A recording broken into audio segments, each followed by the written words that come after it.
Everything we know, the entire universe, might just be a simulation running inside a supercomputer. In this dream world of the imagination, anything is possible. Join us on the Simulationist podcast as we explore our culture of simulations. Hello, everybody. Welcome back to the Simulationist podcast. This is the 100 and... I don't know what episode it is. 213. Yeah, 213. Iteration 213. On the 13th. Whoa. Of October 2016. That other voice you hear is Ryan Kirkby. Chronologer, apparently. And I am Josh Chalevin. Host extraordinaire. Yeah, and host, producer, typer of things into the show notes. And the guy so who on. does the stuff. Yeah. It's a nice catch-all label. So how you been this week, Josh? Well, I'm good now. Yeah, I've been. I guess I had a kind of busy week at work and stuff, but I don't know. I've been good. Yeah. No, did you catch the Rogue One trailer? Rogue. Oh yeah, I was gonna. Yeah. Rogue One, a Star Wars story. Yes, I watched. There are two trailers now on the internet. There's probably more than two. I'm pretty certain there's like fan-made, like collaboration. Oh, probably. Stuff. Yeah. But yeah, I saw it. It looks very cool, so I'm getting excited about that movie. Not only am I getting excited about the movie, I'm getting excited about Disney owning the franchise and opening up as like, oh hey, we want to tell a story in the Star Wars universe. Here's, it's not related to like the main stuff, but I mean, it's a big galaxy. There's a lot of amazing things happening in there, and there's a lot of stories we'd like to tell you. We hope this is financially viable, so here's this one. And there's been stuff like with Ewan McGregor and all that saying like, oh hey, I wouldn't mind being Obi-Wan for like a standalone like Obi-Wan movie or two. So yeah, who wouldn't mind making all that money? Well, I mean, it's more than that. I mean, like actors will sometimes turn down good roles because they just don't want to reprise the character. In this case, it can happen, yeah. Ewan McGregor has liked the character of Obi-Wan so much. He's like, yes, like. He comes out to say this before, there's anything like real solidified plans. He's like, hey, by the way, I was Obi-Wan Kenobi and I could be again and I would like to. Yeah. So I think he's an awesome character. And you don't see that an awful lot. I mean, there are some people that walk away from some great roles, TV and movie sort of thing, because it's like, I just got tired of playing that guy. And it's nice to see a person... especially an actor, say like, you know what, I enjoy like the variety of stuff I'm doing, but this guy is really kind of awesome. Plus he has a lightsaber, so I would like to play him again, please. Because you don't see an awful lot of stuff like that. Yeah, well, as an actor, I guess you have to kind of get lucky to get a role that you're also interested in. Like as a nerd and a D&D person, we can kind of take up any, like if we're playing a character in a role-playing game. We can take up any kind of character we want, whatever. Or the same character over and over and over again and get away with it. Yeah, we can tell what other kind of stories we want. We can self-typecast if we so desire. It's as an actor, you don't get to choose that sort of thing. You are born with a certain look, so that starts out for you. And then there's just whatever roles happen to come available, and someone has to cast you and stuff. So it's pretty rare to get a real good character that you are also sort of geeking out about. You would have to make yourself producer director to do it as well. The Pitch Black Chronicles of Riddick sort of thing with that. The third one came out, I believe it was earlier at the start of this year, or was it the end of last year? It came out, but Vin Diesel, was like the producer director on that one too, because he really digs the Riddick character, and that's something I really respect about him. I mean, he's just like he's found a character he really likes and will put his own time, money, and effort into it to put it back out into the public spotlight to any degree again. He says there's more story to be told, and if I get the opportunity, I'm going to watch that third movie. I have to get a hold of it, because. I'm out of the loop. I am so far out of the loop on so many things these days. This is what it's like to be old. Oh my goodness. You know what I want to see for the next Star Trek thing? Oh, do tell. I want to see Will Wheaton as a 45 to 50-year-old Wesley Crusher. whatever happened to him. Oh, well, he did go off traveling throughout, like, all of reality sort of thing. So if anyone's going to pop back in, I could definitely see it being him. Yeah. No, not necessarily a starship, although maybe they have, like, a special traveler ship or something. Or, yeah, whatever, thing that they were doing. I think there was some sort of psychic power stuff that was also going on there. Yeah, so like, maybe assemble a team or something like that. Yeah. Wesley's the captain. I would not mind that. That said, I know Will Wheaton is trying to get in shape, but if he is going to be in the Star Trek universe as, like, this, like, space reality hopping guy, would not hurt for him to hit the track a little bit more, apparently. Okay. And while we're doing it, we'll make it a comedy, too. Make yeah. A Star Trek comedy. There's proper. always been a little comedy in Star Trek from the get-go. You just can't have it without that one. Because Star Trek was about the human condition. You can't tell the human condition without a few laughter. That's true. Right? But it wasn't Red Dwarf style. No. Their humor was much more in character. Like, Kirk opens up the hatch and he gets bombarded by tribbles, and the next thing he's looking at himself and just another tribble hits him in the head and he just looks at it and just flips it away. Just like, ugh, whatever. Or the barbs back and forth between Spock and Bones, man. That was good stuff. Those are good. Yeah, good, yeah. Funny, yeah. And it was perfectly in character sort of thing. So circumstances sometimes, where they wind up talking about like, we wound up corrupting them from their perfect civilization that was run by a robot. One of the many times Kirk defeats a robot. Mm-hmm. And it's like, well, isn't that weird how we had somebody who had pointed ears who wound up corrupting them from their Garden of Eden? And they're all just looking at Spock as, like it winds up being a weird little, like allegory for, like Adam and Eve, getting cast out of the Garden of Eden. Comedy gold. Yeah, it's just like circumstantial sort of stuff. It's like, wow, how odd that it gets you there. That is one of the biggest worries I have about the JJ franchise reboot, is it's much more action, and I'm just not seeing the comedy come up in the same sort of way. I mean, just go back to some of the older movies. Kirk, is on some sort of like a planet, ice planet sort of thing, where he's in a jail and he's fighting a monster, and he winds up kicking it in the knees, and it goes on over sort of thing, and he says, good thing it's got weak knees. And one of the other prisoners says, it's a good thing not every race keeps their genitals between their legs. He wound up giving it a groin shot. I mean, that's just comedy, man. It's just like, it just happens to be where their genitals are. He just, boom, kicks it in the knee, and it was a groin shot. That's how he wins. Kirk takes the victory any way he can. He's not going to say, oh, no, I'll nurse this guy back to health and we'll fight him properly. He's there's a lot of comedy within the series. Not like a pure comedy, as you said, like Red Dwarf, but it does pepper the whole thing, and it makes it much more relatable and human, even when it's not all humans. Okay. But going back to the main point. We had a point? Yeah, well, Rogue One sort of thing. And Star Wars. the test for the greater expansion of the Disney-owned universe, because they did do standalone expansion sort of stuff before with, the whole Star Wars universe. It was the Ewoks movies. I remember the first one of the two, and I remember liking it, but then again, I have no taste. And my quality level is just absolutely bottomed out. So, I've been told by a lot of people it was terrible, and I'm pretty certain if I was to watch it again, it probably would be terrible. Yeah. I think I was very young when I saw that, too. You did? Okay, good. Because no one else I've ever talked to ever remembers actually seeing either of the Ewoks movies. Yeah, there were kids in it. Yeah, well, there was kids in it, yes, but apparently in the second one, all but like one kid and like the parents wind up getting killed. Oh, really? Which, makes the whole point of rescuing the parents in the first movie a little moot. But it makes it all the more tragic when one of the kids dies. Oh, good. That's what you want in the kids' movie. Well, that's the thing. It's like, what the heck is going on, apparently? I hadn't seen the second one, but it's apparently a little bit of a grim, dark start. Okay. But the producer of them went on to doing, bigger, better things like Captain America, First Avenger. Okay. Well, that's not unusual for... actually, in the beginning of a movie, actually, a lot of Disney movies start with, Bambi, for example. Spoiler alert, buddy.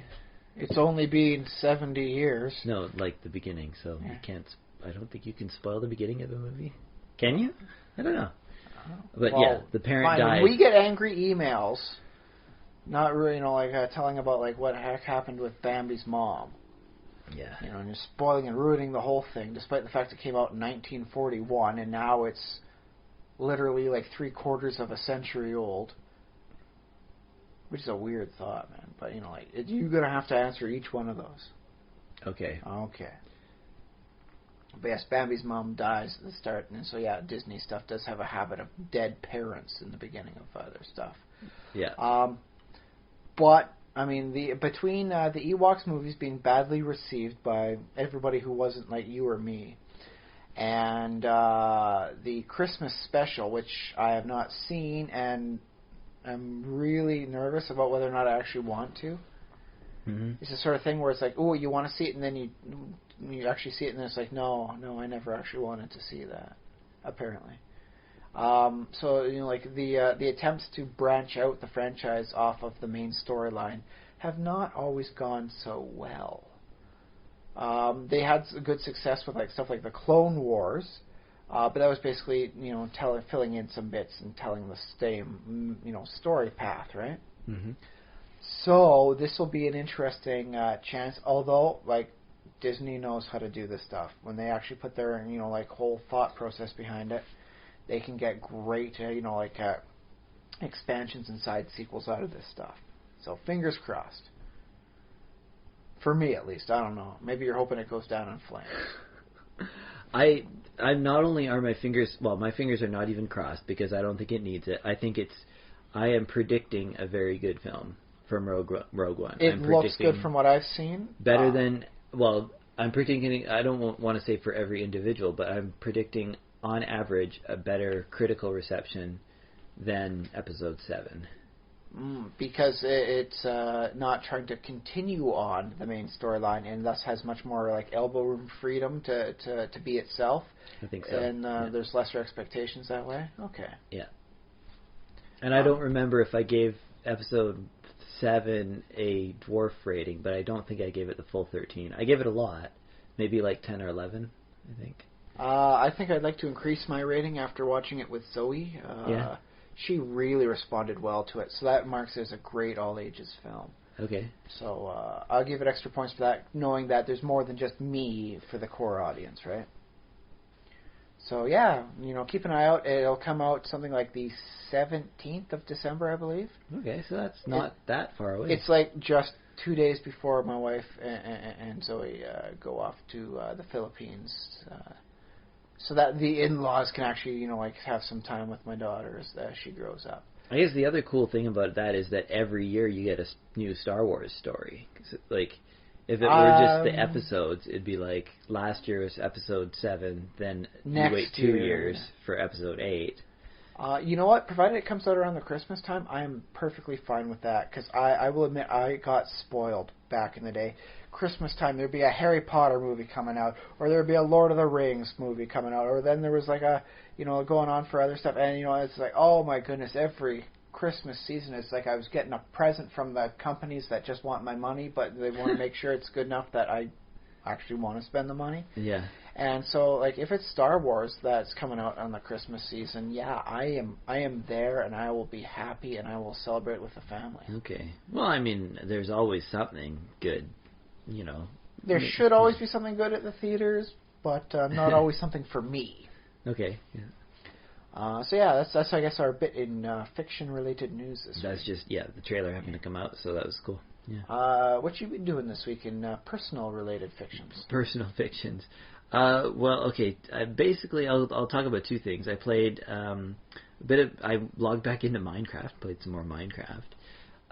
You kind of prefer the building simulator in a first-person perspective every once in a while, not the Dwarf Fortress overhead. Yeah, switched over back from Dwarf Fortress back to Minecraft. I don't know when I'll pick up Dwarf Fortress again, so hopefully again soon. But it's one of those games you can put it down for a while, come on back to it and have a lot of fun. Yeah, so now I'm back into Minecraft, building a lot of roads actually. Back to roads. I think I've done like a lot of the time when I say what I've been up to in Minecraft is road building. So yeah, digging out gravel and laying it back down on on the surface. And you always use gravel for that, eh? I do most of my roads in gravel. Yeah, like especially if it's long distances. That's my favorite substance because it's like dirt grows grass over it. Although now there's an update with path blocks that if you shovel the grass blocks, it doesn't smack grow back. It down. Yeah. Apparently, but I've never been that big a fan of the path blocks. Well, so that's weird though, because I mean, gravel is a little bit more limited sort of thing. I would have gone with like a cobblestone, really. Cobblestone roads. Yeah, like how do you not have much more cobblestone than you need after about 30 minutes of playing the game? I probably have a lot of cobblestone, but if I used them for roads, I would probably have a lot less. What I like though, I like cobblestone in villages. So I feel like it makes like a village sort of setting, and I have gravel paths like in between. Okay, so that way you separate things out, make it look a little bit different. I think, kind of. Well, you definitely don't want to be trying to make the houses out of cobblestone, or out of the gravel instead of cobblestone. I mean, you could do walls out of gravel. And then you just put like some wooden planks over the top, say, there's your house, enjoy it. Yeah. You peasant. Although gravel in the right places can be actually kind of attractive, like, some glass with gravel, maybe a little water feature or something like that. Oh yeah, don't get me wrong. I mean, it does look nice and it has some nice uses for it. That said, it is much more limited in availability than stuff like cobblestone is. That's true. Or to that matter, like regular stone too.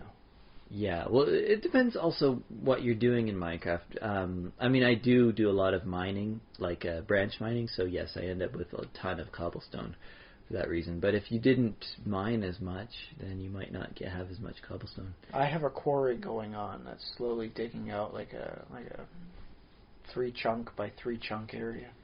Yeah. Yeah. Because I can do that in my modded game, but then again, I also hoard it, so it's not like I have plans for it. It's like I must have it because I'm not going to throw it away. Yeah, I'm just thinking now, I'm trying to base my roads on sort of ancient Roman roads and stuff like that. I think they used flagstones is what they mostly paved those. Yeah. So that would be more like either in Minecraft terms, either stone slabs, smooth stone possibly, or just, I guess, cobblestone. Well, there's the seared stone if you get the Tinker's Construct mod, but that takes a lot of like reduction in there. Yeah. Yeah, it's like an 8-to-1 ratio for cobblestone to seared stone, and it takes time. But so that's not bad. That's not bad. So that's. I mean, that's the thing is road building isn't always exciting, but it is usually necessary to get to where you want to go at any decent pace. Well, I guess so. I mean, I guess I've sort of won Minecraft because I have all the food I ever need, and I have enough space lit up that I can just sort of live in a town and just not worry about creepers hissing up behind you. Yeah, I can just have my character stand in the middle of a village with villagers all around and just go AFK, and I don't have to worry about zombies coming in because it's all properly walled up and everything. See, now that's the thing. It's like if there's one thing I learned from Dwarf Fortress is when you truly start things. Yeah. This is when you begin your epic building stuff. Well, yeah. So now basically I'm connecting neighboring villages to my I have central sort of compounds, and then I want to expand and stuff. But one of the reasons was I had another mishap. I'm getting good at this. I fell in some lava. Fortunately, I had some pretty good armor on, but it was fire resistance, I didn't fire immunity. I didn't have the potion to get me fire immunity, so I was able to go straight down. That's how I do it in lava. I've talked about this before on the podcast. Well, I mean, watch anybody playing it on the game. Whenever you're trying to get up out of lava, it's always a hassle. Yeah, because lava slows your movement and stuff. It's hard to get to shore and stuff. So yeah, go straight down to the bottom of the lava. Dig. I had a nice pick, so I dig 3 blocks down, seal up the top block. So now I'm underneath the lava, but in like a little tiny square. You effectively buried yourself alive. Alive, and then because you can't use water to put yourself out in the nether, I Yeah. just from there just burned to death. But all my stuff is in that tiny little hole. So the only thing I have to worry about now is diving for it and actually, because now you have to search around for your cobblestone marker wherever you put it. Oh, that's right. And you didn't, you don't have like coordinates up for that sort of stuff. Right, yeah, I don't use coordinates, yeah. Ooh. Although, fortunately, I was building, like, I was on a bridge, building a wall on the bridge to keep myself from falling off. Irony! So basically, I had a half-finished wall, which was finished up to the exact point where I fell off. So you got a pretty good guess as to where the heck you were. So yeah, that was pretty easy to find. Okay. But one other complication, and the reason, this is a long, convoluted story. Fair enough. The reason why I have to build my road is because I didn't want to enter into the nether where my nether portal was currently, because then all my things would despawn. And I needed to get from one town to the other, which they were quite far apart, because all of my my gear and stuff is in the main town. I guess I could have suicided and destroyed my bed and that way, but I wanted to. You've done enough dying already. Yeah. Yeah. So basically, I had to I couldn't use my nether because I would have had to transport over top of the stuff, so that would have stuff lasts 5 minutes in Minecraft. It should, although I found some interesting situations where I think I was supposed to be in the same chunk, but then I went back, much, much later after everything should have despawned, and it was still there. Oh, okay. So there might be something about a radius thing and not just pure chunk. Yeah, could be that. There are home chunks, but you're probably outside of the spawn chunks, I should say, that stay loaded all the time. I'm pretty far out of that, yeah. Yeah, so I didn't want to walk over top of that and waste about a minute of time when I was just transporting from one end to the other, and then I have to spend more time getting back to the middle. So I had to leave the nether unloaded, so don't touch it, don't go near it, so the stuff stays, and transport myself over land quite a long way. And I was kind of lost, not really, but kind of. But basically after that I was like, no, I'm building a road from this town to this town, so that in case that happens again, just follow the road. Have you ever considered getting that gravestone mod, where instead of despawning, you just have that gravestone, you can just hack up and get your stuff back at any point later on? I don't well, maybe. I actually, what I do want to do, and I've been meaning to get around to it, but I might have told you about this idea already, but what I want in Minecraft, this is basically how I want to do it, is I want a sarcophagus item. Because I don't want it to be too easy. So if you have the sarcophagus on you, it's how it happens. You have to have it in my imagination. I mean, this could, whoever in the hot made bar? it could change it, but it has to be in your hotbar. Okay. And if it is when you die, then everything goes in the sarcophagus, and it's probably like a minecart chest. There may already be something like that. You might just have to do a proper search for it. Okay, yeah. But, I mean, it wouldn't be that hard to code either, so it's just something I'm... Which is why I think it may already be there. Yeah, somebody's probably done a version of it. I think I recall hearing something about But I also feel like I'm weird. I know my particular preferences, I want it exactly like these, like I've outlined a couple of, it has to be in the hotbar, and I've given these specific what exactly I want out of it, so... it might, if I downloaded something, it wouldn't be exactly how I want it. So. Oh, fair enough. Make your own mod, put it out there, get some notoriety. I should do that. I mean, when you've got the time for it, right? I have some other projects I want to get done before I get back into modding Minecraft. Welcome to my world. I've got 10 million projects on various backburners. I got so many backburners you'd think I'm a chef. Yeah. Ugh. I would like to get back into modding Minecraft, although... Also, I want to get my own game started properly. The actual coding of it. I've got stuff, ideas, and things. Hey, well, trust me. There are people out there who know how to code, but wind up making crap games because they just don't have a good idea. Yeah. Okay. Well. Yeah. I have an idea. It's like the old factoid. There's if you know somebody in North America who's over 7 feet tall, there's a 1 in 5 chance that they are part of the NBA. because it's easier to teach a tall person how to play basketball than to teach someone who's good at basketball how to be over 7 feet tall. So, having a good idea is being like 7 feet tall. It makes things a lot easier to pick up the rest to complete things out. Okay. Well, I guess that's encouraging. I don't know. I've always felt like ideas are super cheap. It's the execution that's always the hardest thing. I won't lie. There's something good to be done for execution of a good idea. But that said, I mean, just look at how many flops come out and how many things are just like, you guys just had no good idea, and yet you had to produce something anyways, didn't you? That's true. It seems like there's a bit of a disconnect between idea people and production people. Yeah. Fair enough. But as long as you got the idea and you want to produce it yourself, well, there you go. Yes, I just I need time. And I need a space to work would be nice.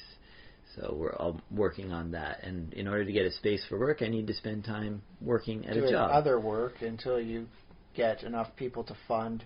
Because, I mean, for Dwarf Fortress, there's a Patreon for it. And if I'm not mistaken, Tarn Adams, the great toady, is making something like $3,500 a month in those Patreon donations. So he's living a pretty comfortable lifestyle this way. It's like a normal living, yeah.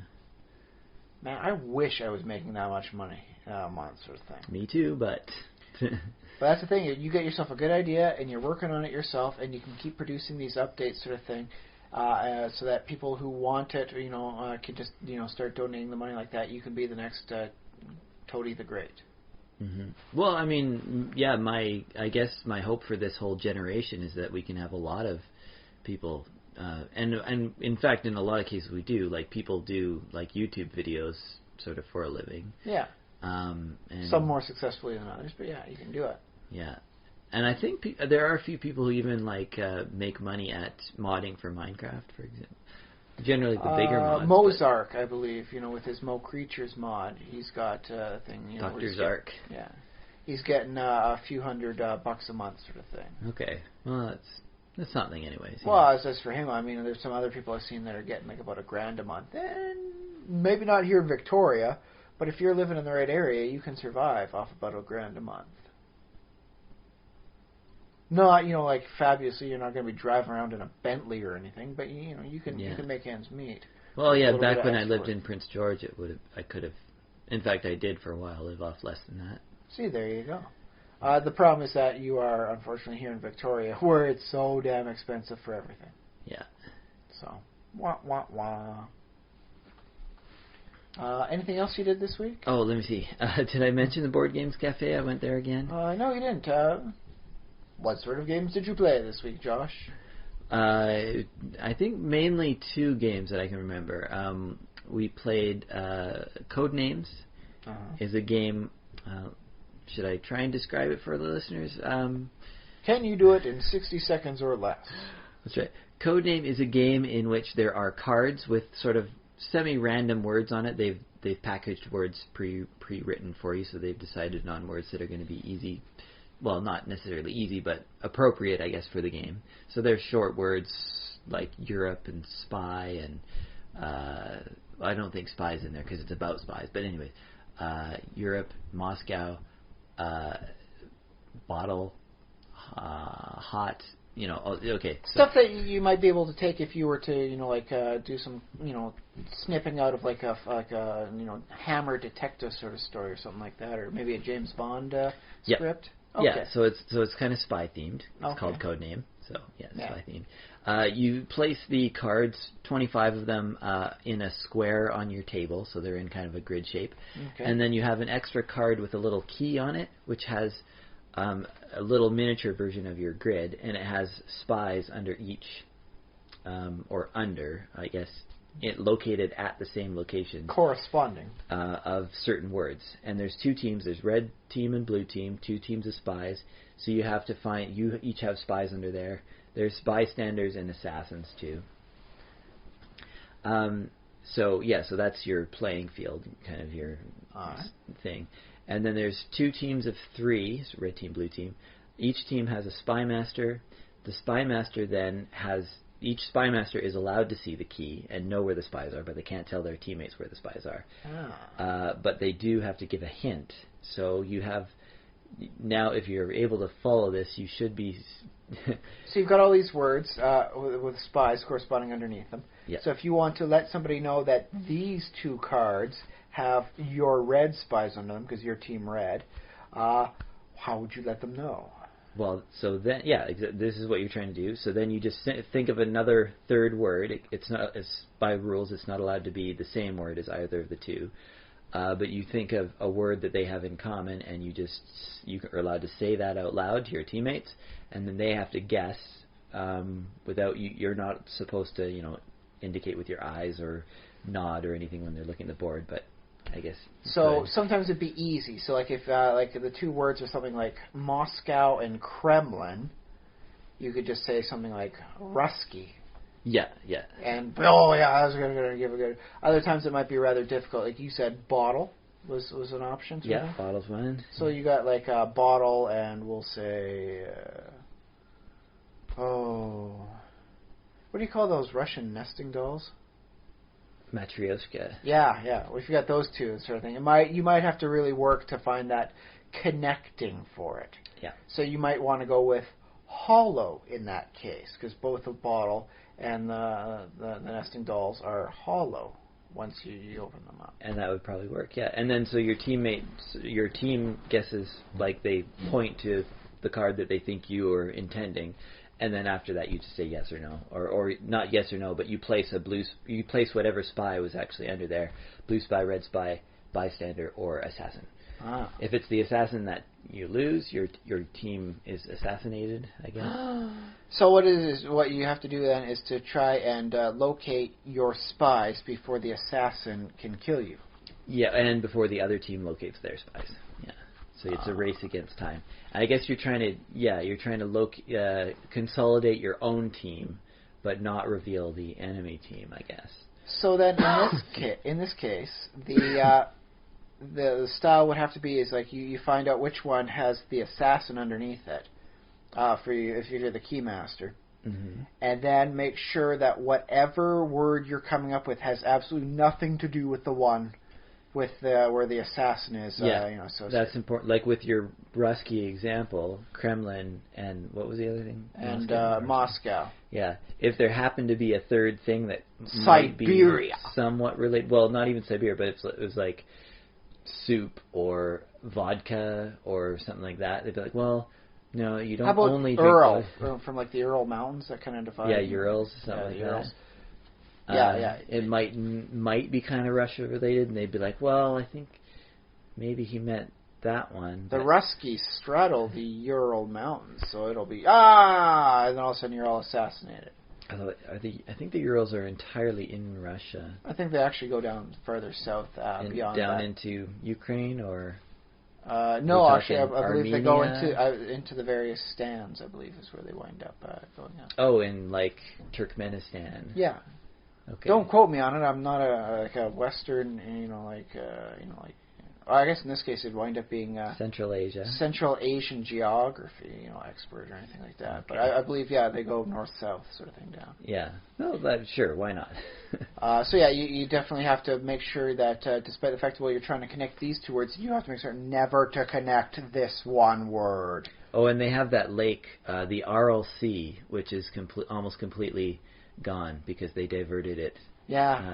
For various agriculture in that Russia. Just means more land. They're a bigger nation now, right? Oh, have you seen some of those pictures though? They got like big, like rotting, not rusting tankers, just like sitting...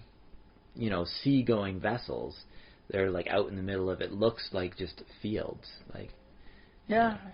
It always makes me wonder. It's like, why didn't you lift anchor and just kind of go down with it? Follow the receding waters. Yeah. Why did you just wait too long? Like, what was your plan there, buddy? Like, who owned this vessel? What's going on here? I guess it was communist, right? So it must have been. I think everything was government owned, or everything. So was the government somehow... just decided to just quit caring about this one, vessel here, one vessel there. It's like, it's too small. We don't need this many ships in here. I think maybe it was just costed too much to just. I think to operate the ship, to move it, further into deeper waters. Because they had a bunch of them, and they were doing other things. Man, that is, it was so wasteful. Well, I mean, okay, yeah, we're talking about communist Russia. Yeah, they didn't have a lot of stuff they could legitimately waste. They were constantly, stripping the resources there. They had lots of resources in theory. Like they had, they could have fed the entire population and been prosperous. But yeah, it was the whole idea of the communists was that it was mismanaged. So that's why they had all these problems. Yeah. I don't know. Yeah. Also, I wondered, I think there's a lot of ships around, in regular oceans that sort of don't get a lot done with them. They're just kind of sitting there for a while. We do have some issues about vessels that have run ashore and then the owner just basically skipped the country because they didn't want to pay salvaging fees. Yeah. And that's a weird, I don't know if an inland sea has the same, I think it has different rules. It's all owned by Russia, so it wouldn't have that salvage rights problem. But yeah, that's a problem because it's technically international waters in a lot of places, or it's special rules for the depending on what country you're in. So yeah, that'd be. But if you're going to have your boat over there, certainly you should know the rules of what the heck you're allowed to do and what the forms are with your boat. Yeah. So I had no idea that if I was to sail my ship into North Korean waters, I might get in trouble with the North Korean, Navy. How was I to know? No, come on, man. Your boat, you're taking it in other people's waters. It's your responsibility to know. How are these people getting a hold of enough money to buy a boat where they can wind up losing a boat and just going, oh well? Come on, man. I want that kind of money. I want enough money so I can lose a boat. And then not buy a boat so I don't lose a boat and then do something more constructive with that cash.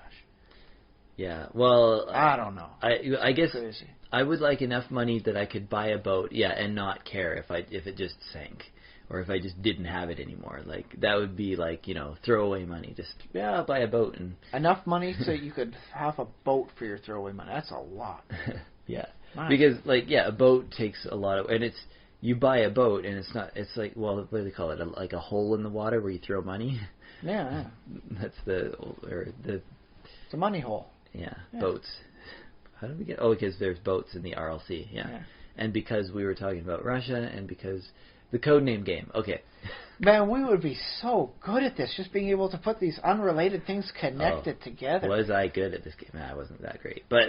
Well, it's because you weren't playing with me on your team, man. Yeah, we would have made a good team. You, me, and someone like Adam, someone else who spent enough time around us, that we can all just make these crazy connections that, so you say rutabaga, and bam, we pick out 7 different things, and they're all right. And it's say, I don't even need to give out any more clues. They're just going to keep putting their stuff down properly after the end of each one, man. I got this in the bag. Rutabaga, man.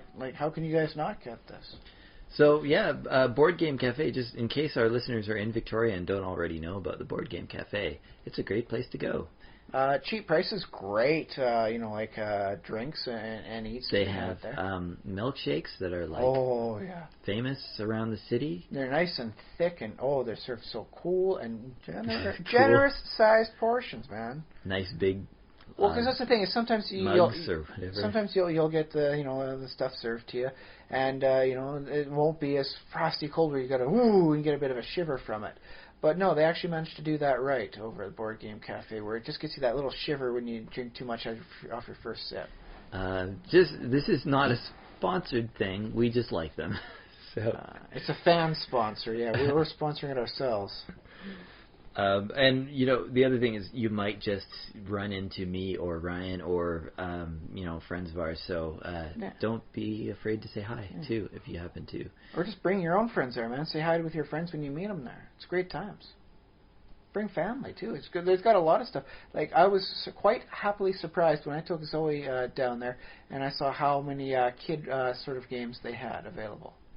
Yeah. Not an exhaustive compilation of every kid game ever had, but there was enough to keep her entertained for hours. That was quite nice. I imagine it just occurred to me you can probably play Codename with just a pen and paper, because all you have to do is think of 25 words. You can do that in about a minute or two. Write them down, and then roll some kind of dice to decide where your spies are. Are you thinking about like undermining this wonderful game and just coming up with like a cheap ass game version? Well, no. I mean, no, I but think, at the same time, yes, kind of. I think actually there are a lot of games out there that are kind of a little bit like that. Probably like a road trip Pictionary, sort of game. Yeah. You can do that. Like there's games. Flying Teasers does require kind of a book with all these obscure slang terms in it. Mm-hmm. But otherwise, yeah. Anything else you wound up doing this week? Oh, well, we also played Forbidden Island, which is a game that we...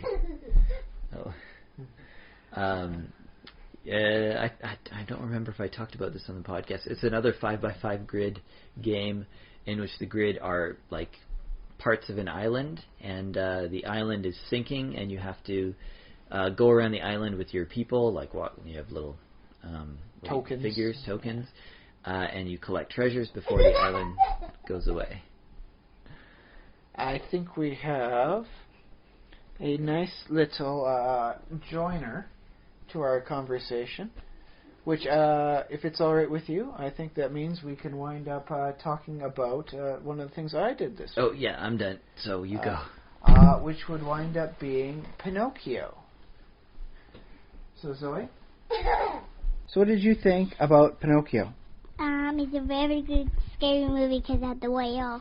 So you actually found Monster to be a very scary monster indeed. Mm-hmm. Okay. Did you find it silly at all that when they were inside his belly, they could also see his spine and his ribs? Mm-hmm. Was that silly of him? Yep. So he was basically a hollow monster. Mm-hmm. That was kind of crazy, but okay. Mm-hmm. So what did you think about the bit where Pinocchio dances with the other puppets who have the strings? I don't know. No? Well, how about the bit where he tells lies and his nose grows? That's pretty silly. That was pretty... What was the silliest part about that? Because it grew longer before it came a nest. That's right, yes. That's the bit that got me that I never did remember it from watching it when I was younger. It was, when he lies, not only does his nose grow, eventually it grows branches with leaves, and then a bird's nest with eggs, and then he lies some more, the eggs hatch and become chicks. He lies even more, the leaves fall off as though it were like autumn, and the birds flap away, never to be seen again. That was pretty weird. I didn't recall that part. Yeah, that's pretty silly too. All right, so what about the part where he's drinking and smoking with his new friend? I don't know. No? Oh, do you remember the part where his face turned green? Yeah. Yeah, what do you think about that part? Pretty silly. How about the part where his friend turned into a donkey? Is that silly or scary? Scary. Yeah, it was kind of scary. How about the part where Pinocchio almost turned into a donkey? Hey, that's pretty silly. There'll be two donkeys. Oh, that's right. Okay. So in the end, what do you think was the best part about all of Pinocchio? What was the part that you liked the most? Figaro. That's right. Geppetto's cat Figaro, which I believe Minnie Mouse somehow adopts because she has Figaro in like the various series afterwards. Yeah, but when Minnie has it, it doesn't have the curl when Minnie has it.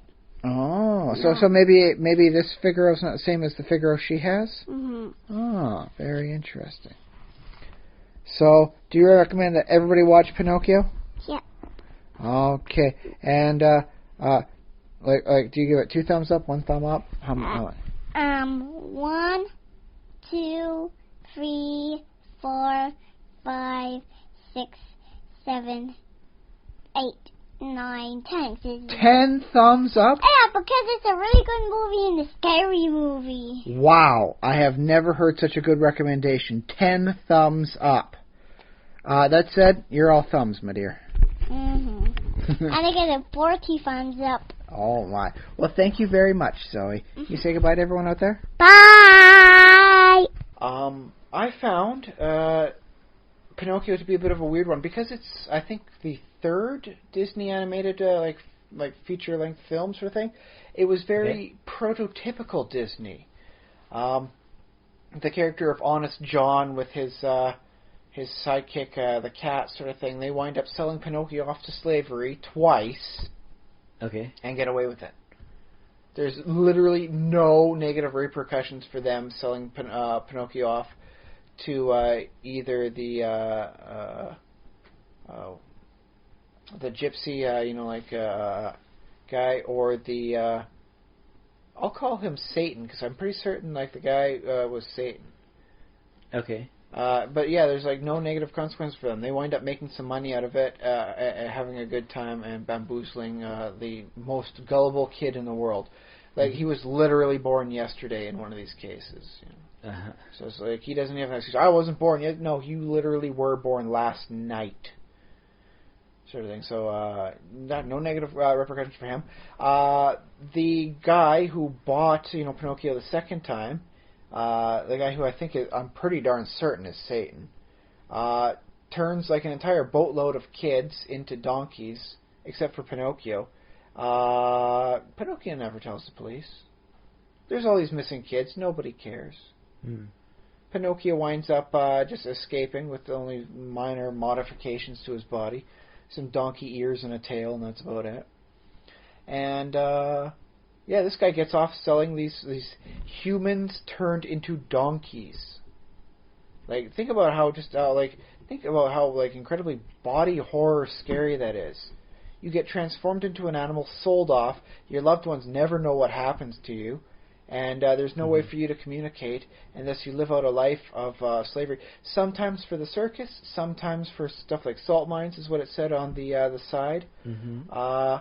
But yeah, you live out the rest of your life as like a common animal, incapable of any human speech, no opposable thumbs, you're back to the hooves sort of thing. Yeah. And it's just like, man, do you suppose you can still think and like you that's remember the who thing, you are? they can think. Not all of them got properly transformed, and so he was asking them, it was like, and what's your name, boy? Andrew. Oh, this one can still speak, and he just throws it off into things to wait for the transformation to finish. Oh. So their human brains are apparently unaffected. Okay. And that is incredibly scary. It's just like one of the things like, I have no mouth and yet I must scream sort of thing, man. Yeah. Yeah. He gets away completely scot-free. The only bad guy in the entire series that has like any repercussion is the gypsy puppeteer, because he paid money for Pinocchio and then loses Pinocchio when he gets freed. Okay. And I guess from his perspective, because he works with marionettes, maybe this is some sort of like magical marionette. He doesn't see him as being like a real boy, so it's not really slavery. Okay, yeah. It's just like he's just a horrible person. So like he's out money, and then he's out his meal ticket that would have made him like vast fortunes across Europe. So that's the negative repercussion for him. There is Monstro, like the whale. I'm anticipating something like a broken skull, because the last time you see him is like he's charging after them, and oh no, they make it through a little crack in the rocks to make it towards the shore, and Monstro just winds up cranking himself in the head there. I see. Yeah. But he was pretty darn tough. So like literally, there was a fire on inside him, and all that did was make him angry. Yeah. So I'm imagining maybe he lost a few teeth, but that's about it. So it's like the villains get like nothing bad happening to them by and large. There's no and then he fell to his mysterious death off screen. Okay. So it's just like wow. That's not the Disney I'm used to. I'm torn between Jiminy Cricket being happy and being a little like creeped out, because like he's got a bit of a thing for the ladies. He's dancing with like Geppetto's various little creations and all that, and he's saying stuff to like, oh, how about you abandon the other guy here and you just come on back with me. Later on, Pinocchio's doing his I got no strings on me thing with all the marionettes, and when the marionettes for the French dolls come out and they're doing their their can dance, there's Jiminy Cricket with his glasses. Oh, he's looking, he's paying attention now. So he's really into wood. I think he's more into the female form sort of thing, because he did blush an awful lot when the Blue Fairy was talking to him. Okay. Yeah. So he was a homeless guy that kind of broke into Geppetto's home to take advantage of the fire and a place to sleep on a rainy night. Yeah, as crickets might. I suppose. I don't know. I will grant him extra leniency. It's not as though like if he was a human person, that would be like he had to force the door open. As a cricket, he just kind of finds like that little like a nook in the door and just kind of shimmies underneath. Because apparently doors were very badly made back then. I don't know. And that's that. I mean, it's kind of weird that he's got these weird character quirks to him. I won't call them flaws. But on the other hand, he exhibits roughly 700 times more personality than most of the Disney princes I have watched in the classic Disney movies lately. So I'm quite happy that they gave him any personality at all, because apparently Disney has proved back then that you can get away without giving like any personality to a major love interest, and nobody seems to care for about 50 years. Yeah, well, Jiminy Cricket became an icon for Disney, and he was used in promotional material, other films. What he would introduce. I mean, heck, the song he sings, "When You Wish Upon a Star," that is you want like what's a Disney song? "When You Wish Upon a Star." Yeah, that is. Yeah, he became just so deeply cemented in.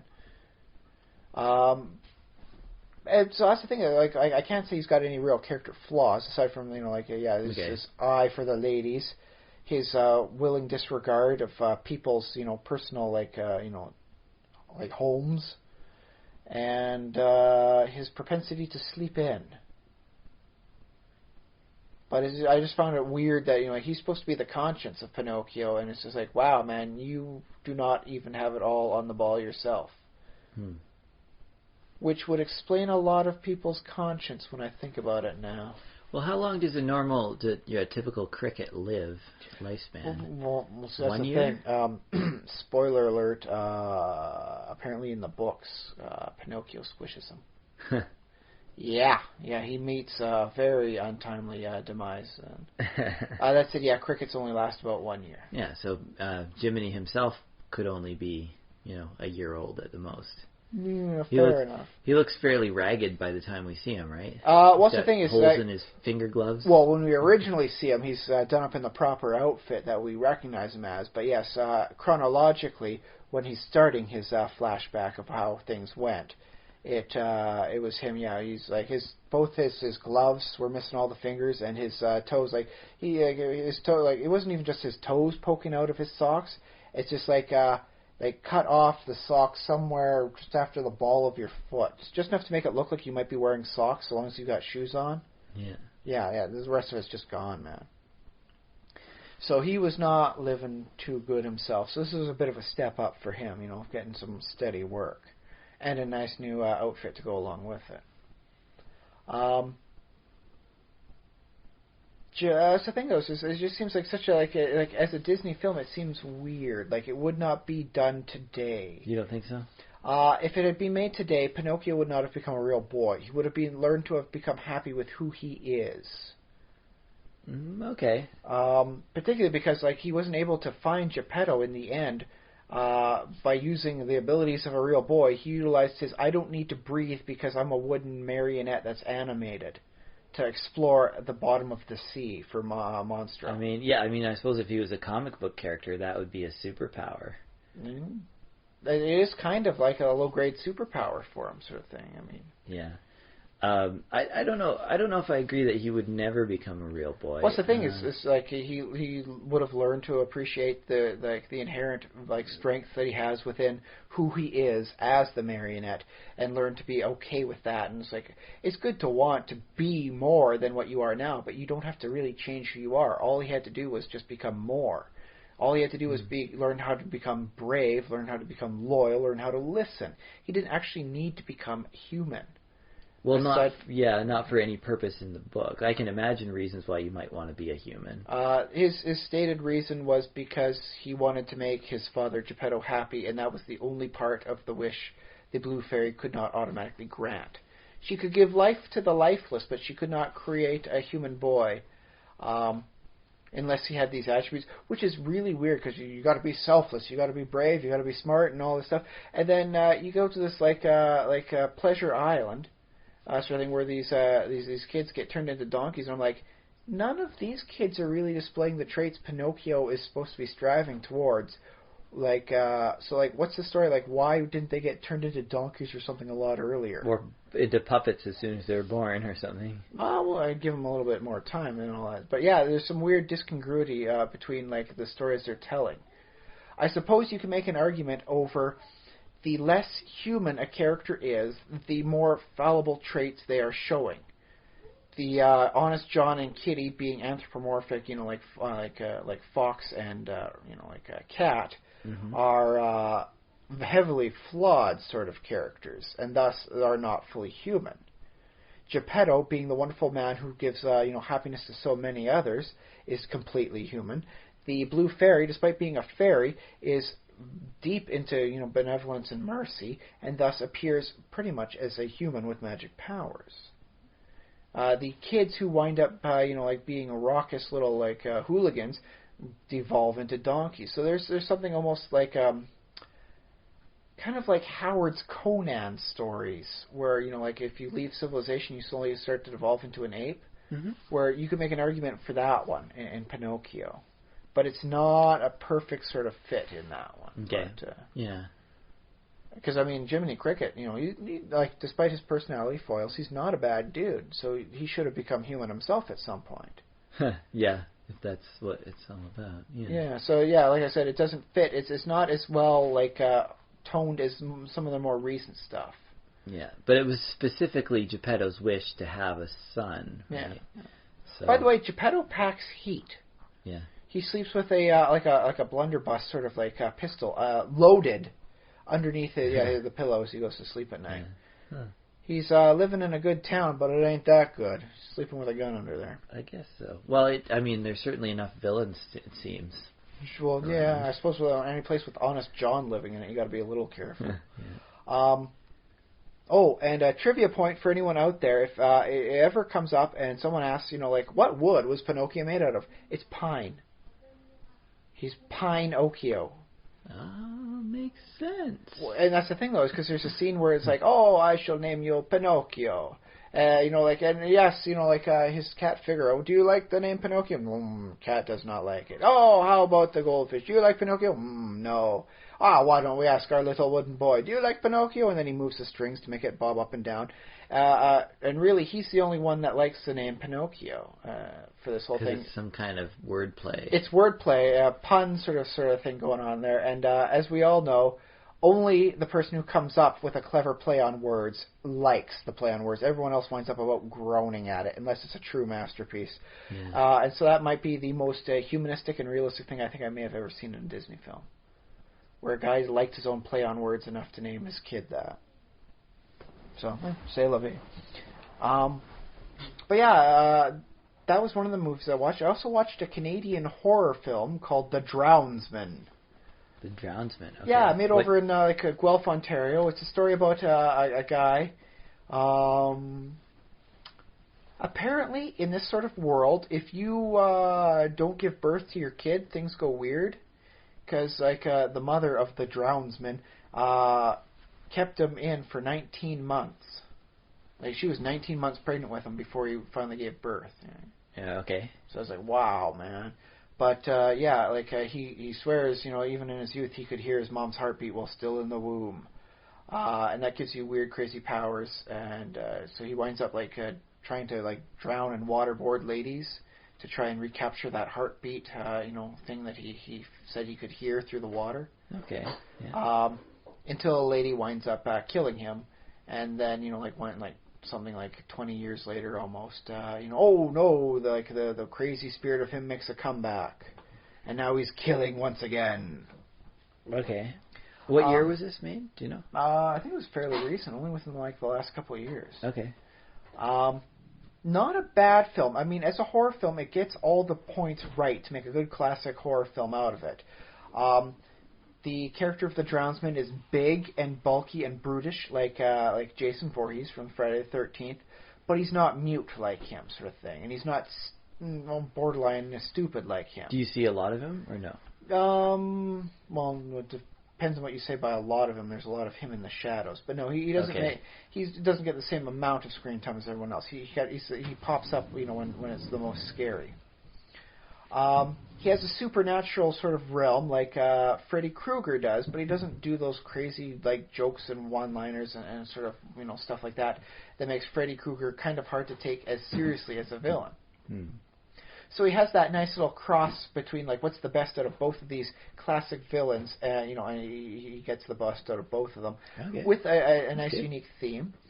That said, it didn't tread any like real new ground for what happens in a horror movie. So I can't call it like one of the true greats that everyone just has to learn.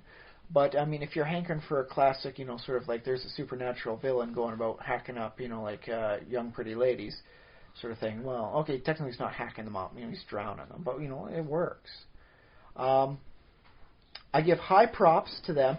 They had a premise for a man that drowns ladies. So you have ladies in wet clothing, and yet throughout the entire movie, not one of these pretty young ladies was ever in a bikini or was shown with visible like nipples under wet clothing. They took the high route on the whole thing. Okay. So it's like, hey, congratulations! Like you could have easily gone for the low-hanging fruit of horror titillation, and you didn't go for that. So yay! Nice golf clap goes on there. Oh, that okay. Good thing. Okay. Well, that's the thing. It's like anybody could have done that, but they decided to like, no. We don't need to get their interest by showing this sort of crude stuff. We're going to tell a good story. Okay.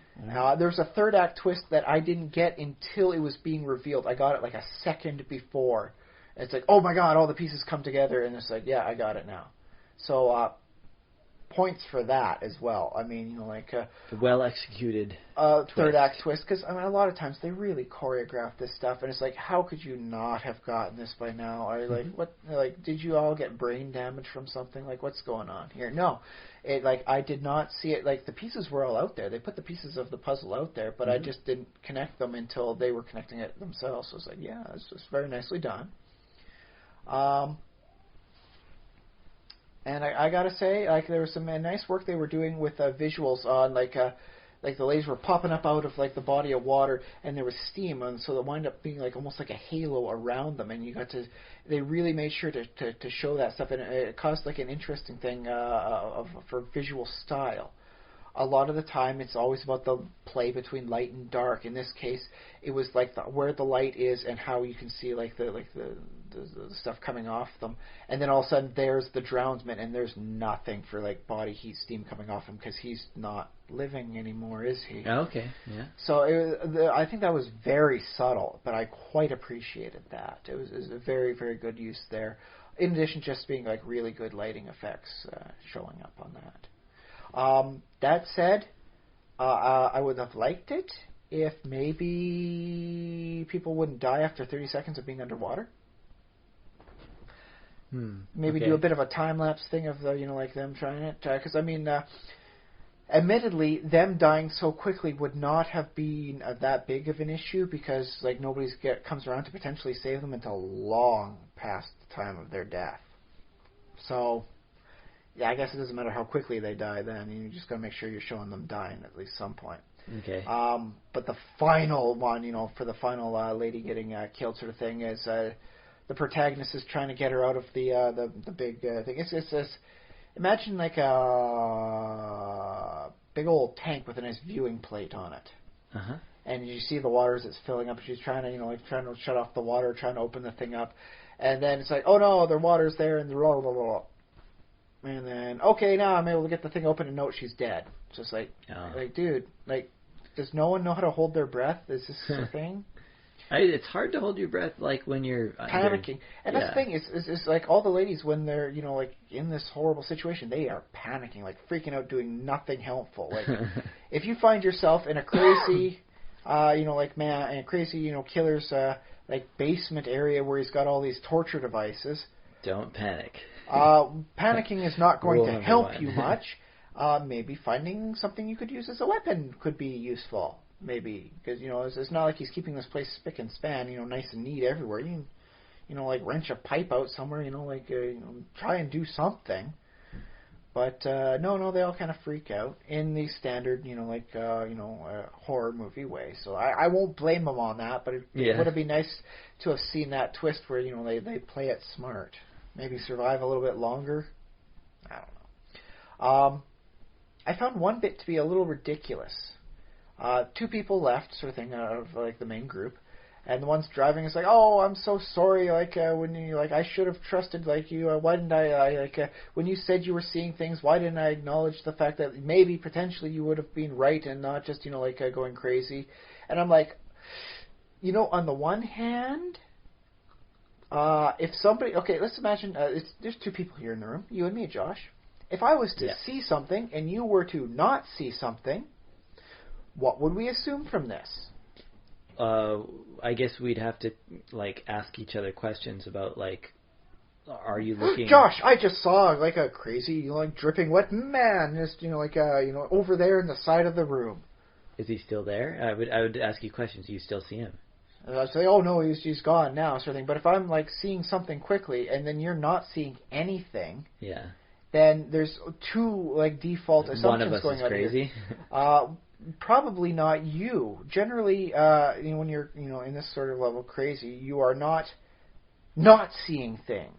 It's people. Yeah, you wouldn't intentionally block out an image. Yeah, unless crazy. that's the thing. If you're suffering some forms of brain damage, I mean, there was the one guy who was unable to perceive his wife as his wife.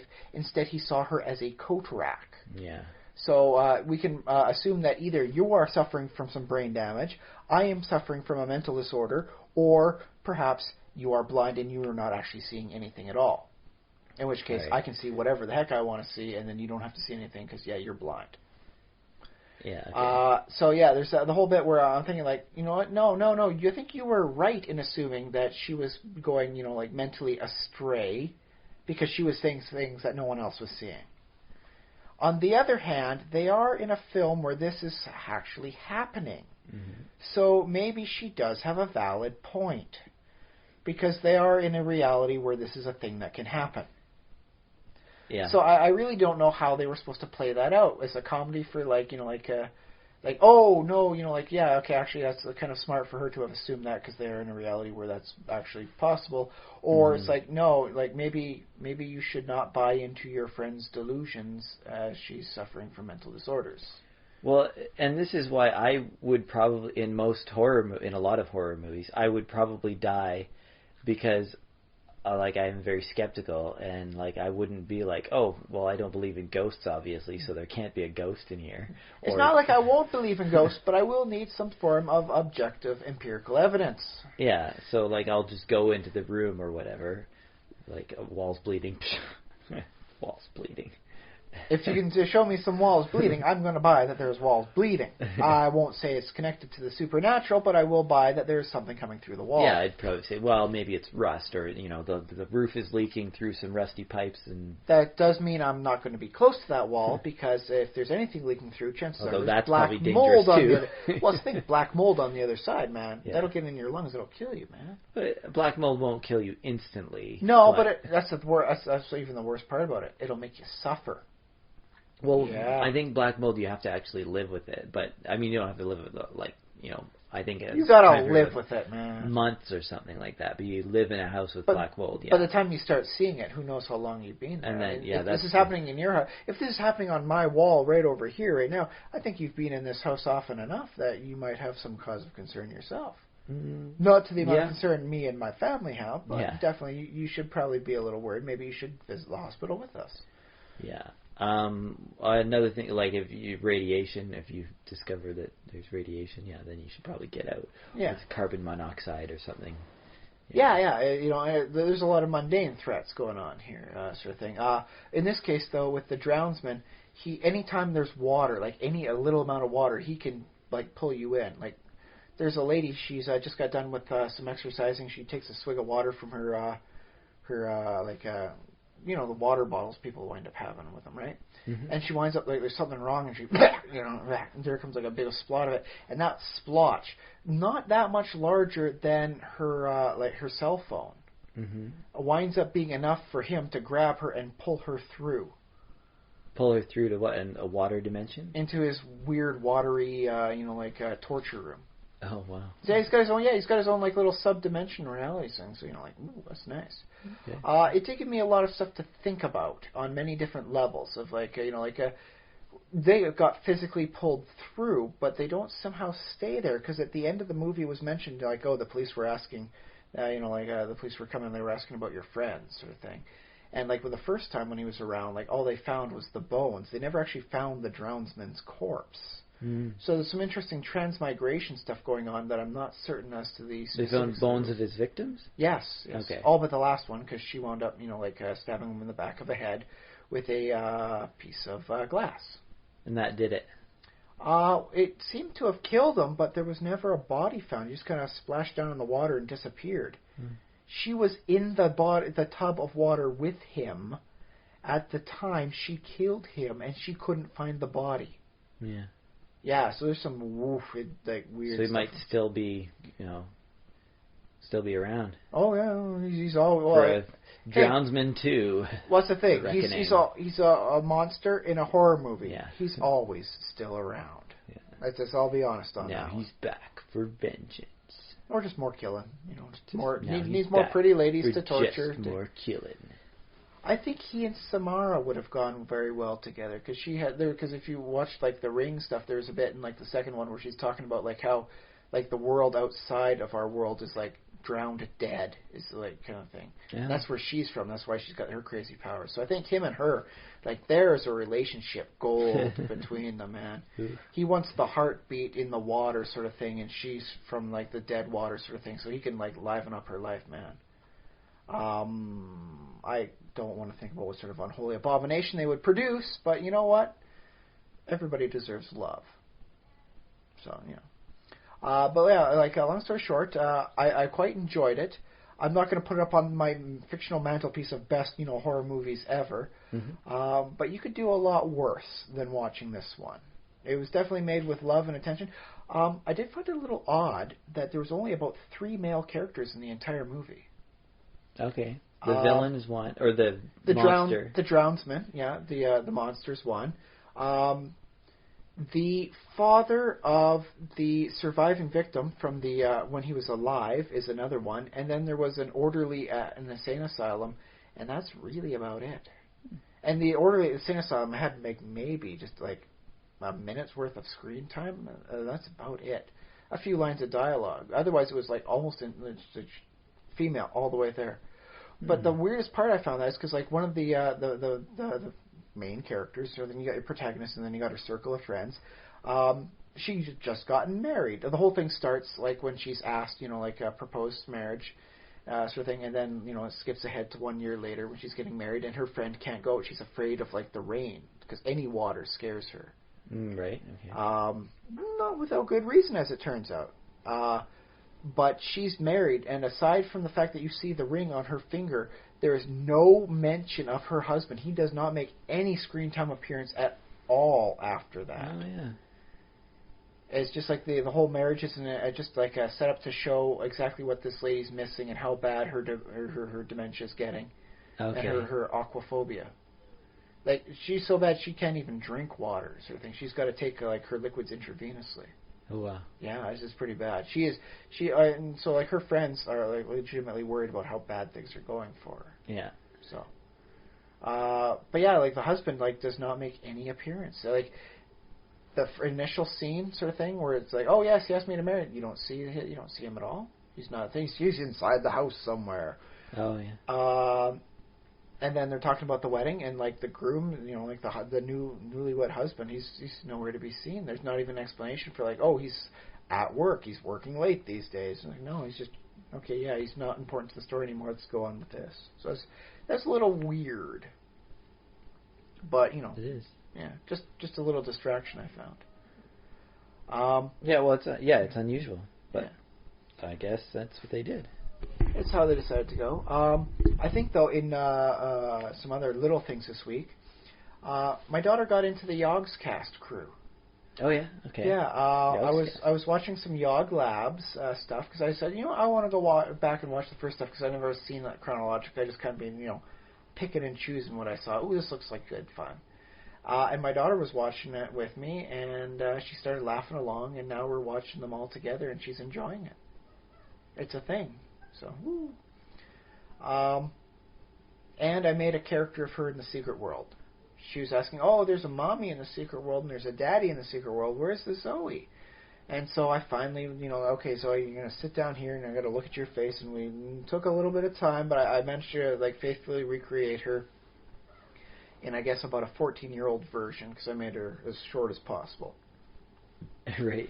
So yeah, well, that's the thing is she's slightly shorter than a 16-year-old character is, and he's a boy, and girls mature a little faster, so she should be a little bit taller. So I imagine she'd wind up being 14 then for an age difference thing. So just about a decade from now, we'll find out how accurate that is. Yeah, if I wind up nailing it, I'm going to be so on the ball. But I managed to find You'll still be playing this game in a decade. I don't know if I'll be playing in a decade. I will be taking some screenshots for some comparisons. Right. I did manage to find the hair that matches her nice little a lion's mane sort of thing around her shoulders. Couldn't get the proper length, but I think I got it all just right, and I think it really nailed it all together. So cool. Yeah, we did some. You and I did some other stuff that I think we're going to go into some deeper topic this week. Sounds good. Within the last 2 weeks, you have joined me and watched 2 season openings for the various DC television universes. Yeah, it's television season beginning time right now. So yes, yeah. Season 3 began of The Flash, and Season 2 began of The Legends of Tomorrow. So The Flash one, I thought was going to wind up being a really easy way to get new people on, because at the end of Season 2, the Flash, at a moment of grief, goes back in time and prevents his mom from being killed, thus setting apart into a new timeline. Yeah, so it's supposed to kind of start over. So I figured this would be a great time for anyone, to get in and start watching. And Season 2 of the Legends of Tomorrow began shortly after the Legends, as they're calling themselves, wound up blowing up the Time Lords because of their heavily biased decisions in how time should be going and who does what when. Yeah, so Legends of Tomorrow, they are a crew of super-powered individuals who go around in a spaceship, time ship? A time ship, yeah. A time ship, and they fly around to different times in history. The first season was all about trying to stop Vandal Savage before he takes over the world at a certain point in the future. Uh-huh. And as it turns out, things go wrong, people die, people get lost, people get returned. It's one of the nice ones where it's like, oh no, we've lost him forever, and then 3 episodes later, he's back, whee! So yeah, always, hold out hope. But I mean, they got a good crew. They've got Ray Palmer, the Atom. They had Captain Cold. The Atom. Yeah, the Atom. Not the Atom. The Atom. Sorry. Yes. They had Captain Cold and his friend, Heatwave. Heatwave's still there. He's Mick. He's a great guy. I really like the character. He's got just loads to spare. Heatwave. Okay. What's the thing is Captain Cold has his cold gun. Heatwave has basically an unlimited fuel flamethrower. And deep levels of pyromania to go along with it, because you want to have some okay, let's face this. When you think of the Human Torch, like Johnny Storm, he's a fairly upright, upstanding kind of young man. He's kind of got it all going on for him. Why would he want to horribly burn the people he's fighting? Like the mooks, the minions, when they're stopping a bank sort of thing. Does any bank robber deserve 2nd and 3rd degree burns on his body as the Human Torch stops him? It depends on the storyline. Probably not deserves, but I mean, if he's more of a vigilante or a Punisher style. They always seem to portray it, he just kind of singes them. It was just a little bit of kind of like a flash fire sort of thing, or he does something like melts, the end off the fire hydrant to splash them with water. Haha.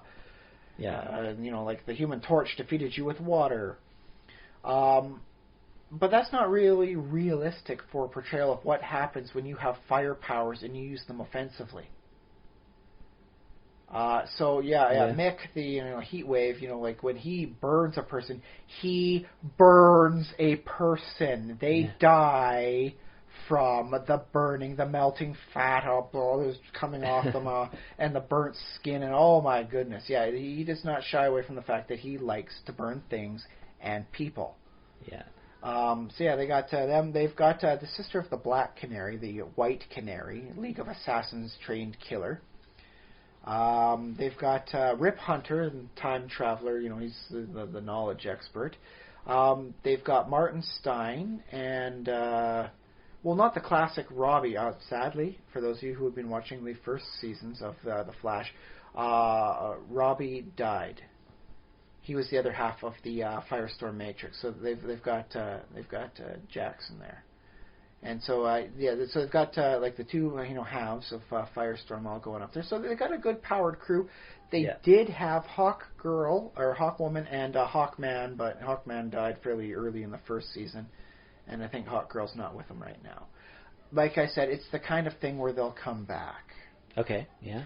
And thanks to wonderful low budgets, of like not like hiring up a new person every time the Hawk folks reincarnate, they always somehow look the same.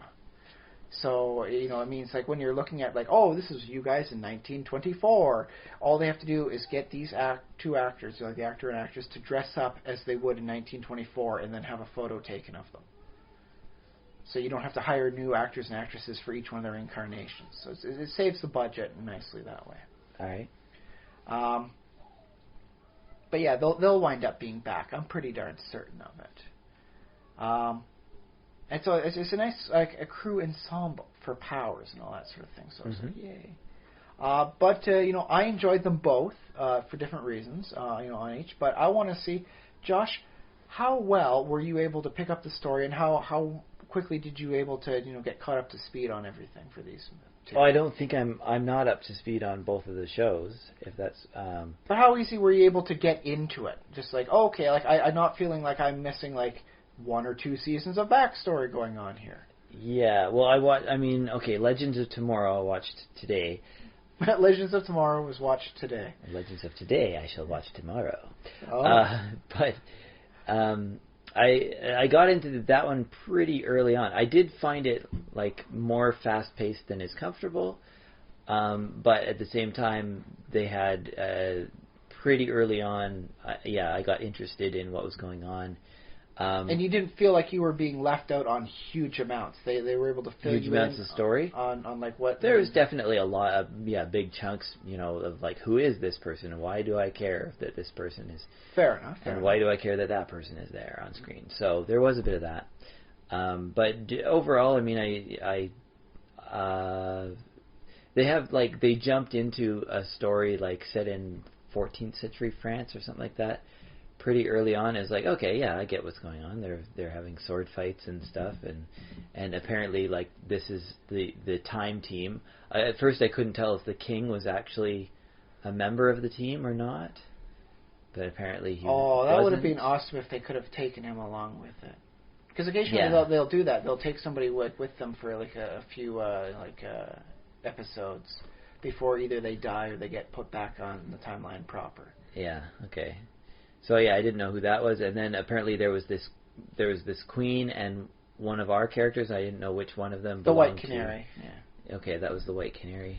It's just her sister's the Black Canary, and she dresses all in white, so she's the White Canary. And then they were just suddenly randomly kissing. It was like, okay, I guess they're randomly kissing, but yeah, it turns out, the Queen swung both ways back in the day there, and she decided, well, you know what, this is a good way of making sure she's not going to get, assassinated if I'm really that close to her, so why not? Yeah. She has fun. But then, one of them suddenly is apparently going away with this time team and going on their ship. So I guess she was a member of their crew, apparently. So, yeah.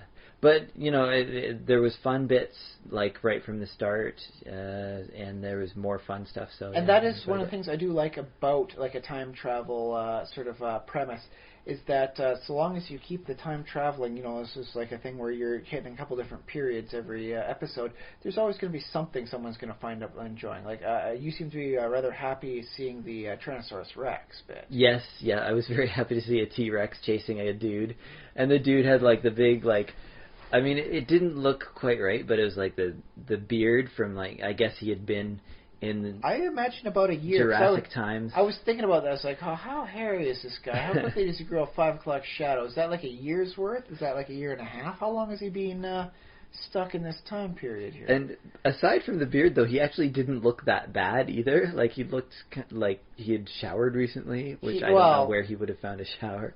He is like a scientist sort of thing, Yeah. you know. And He didn't figure out a way to cut his beard.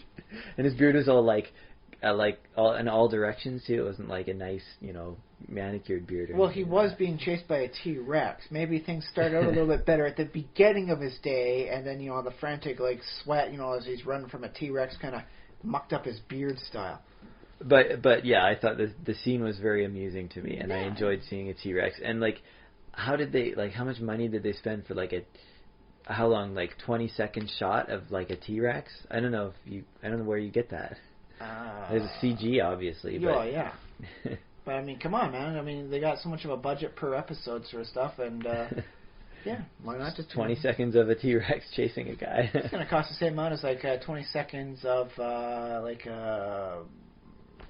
nuclear explosions and, like, submarines in a harbor.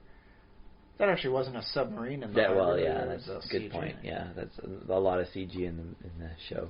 And then, yeah, our not fire... infinitely budgeted here, you know. The fire blasting guy, whatever Nick. it is, shoots fire at the T-Rex, and then the T-Rex just runs away. It's fine. Well, that's the thing, though. It's like, T-Rexes, you know, are like, I'm going to fight to the death over every meal. It's like, no, dude. It's like, you present it like, you know, something that's a challenge to me. I am going to go find an easier meal. Yeah, probably. So, yeah. That is how most things operate. You throw fire at most creatures and they try and, you know, like, leave you alone. Yeah, I would imagine. Fire is very hard for natural animals to... that whole bit about, like, you make a circle of fire around you and the wolves still keep leaping on through. It's like, no, that's not regular wolf-like activity. Yeah, they would... They will just go find a damn elk, man. Hellhounds, on the other hand. Oh, yeah. They'll roll around in it first, yeah. That'll attract them. Or dragons, or for that, yeah, anyways.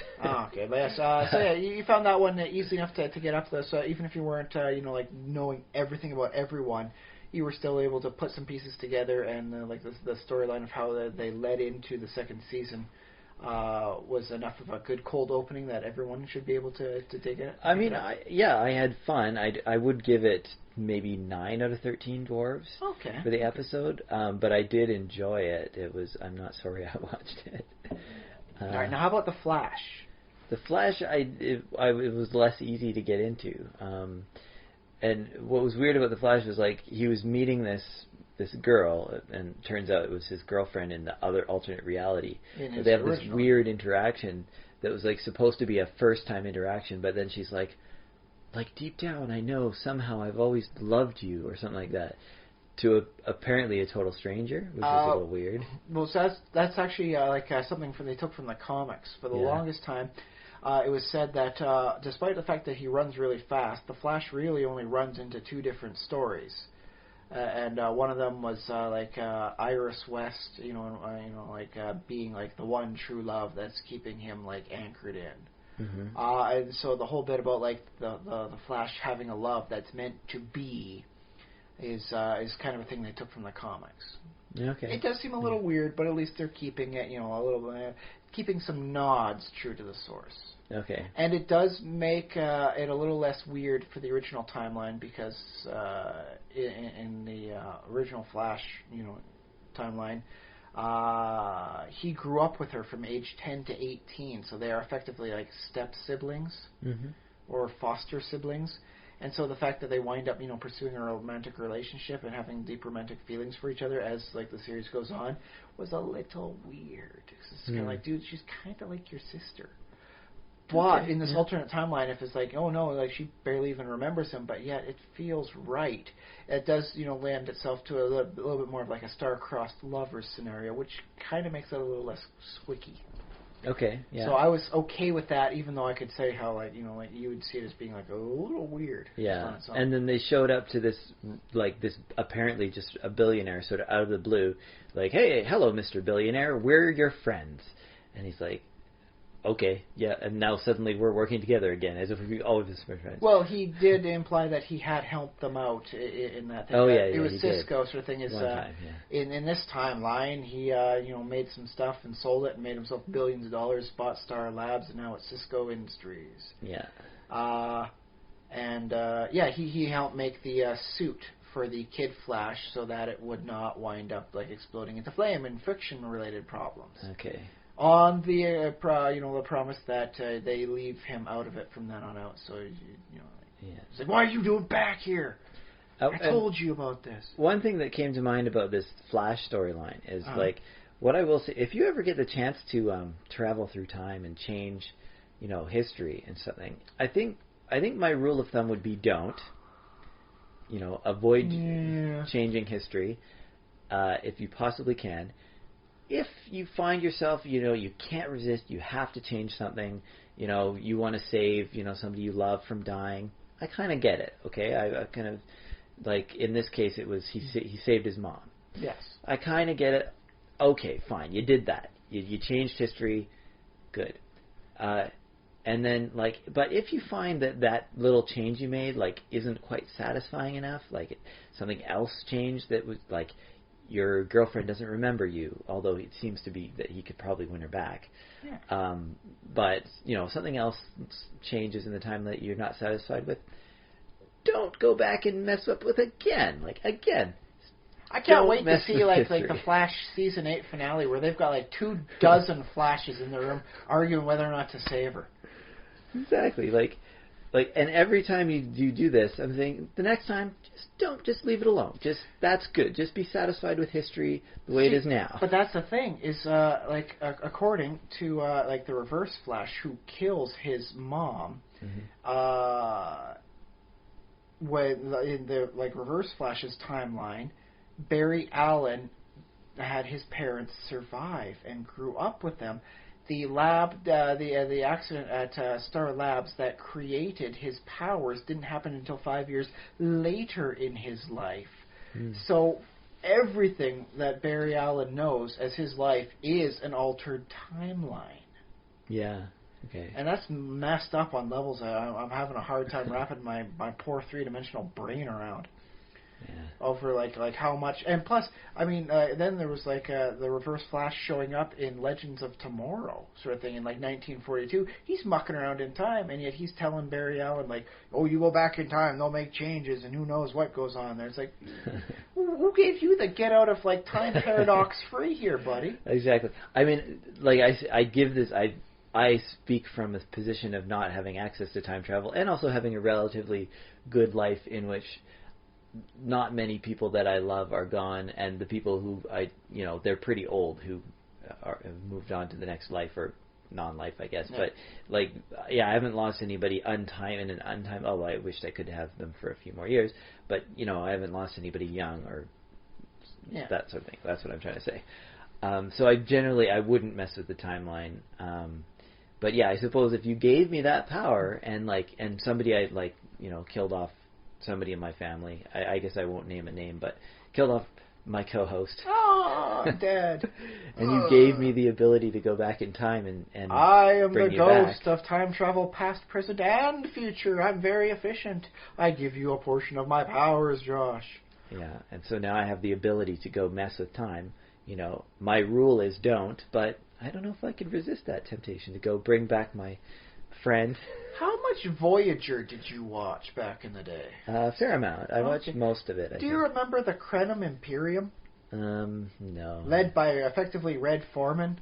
Oh, well, I think I remember seeing him on screen. They had this like time ship where what they could do was like make changes.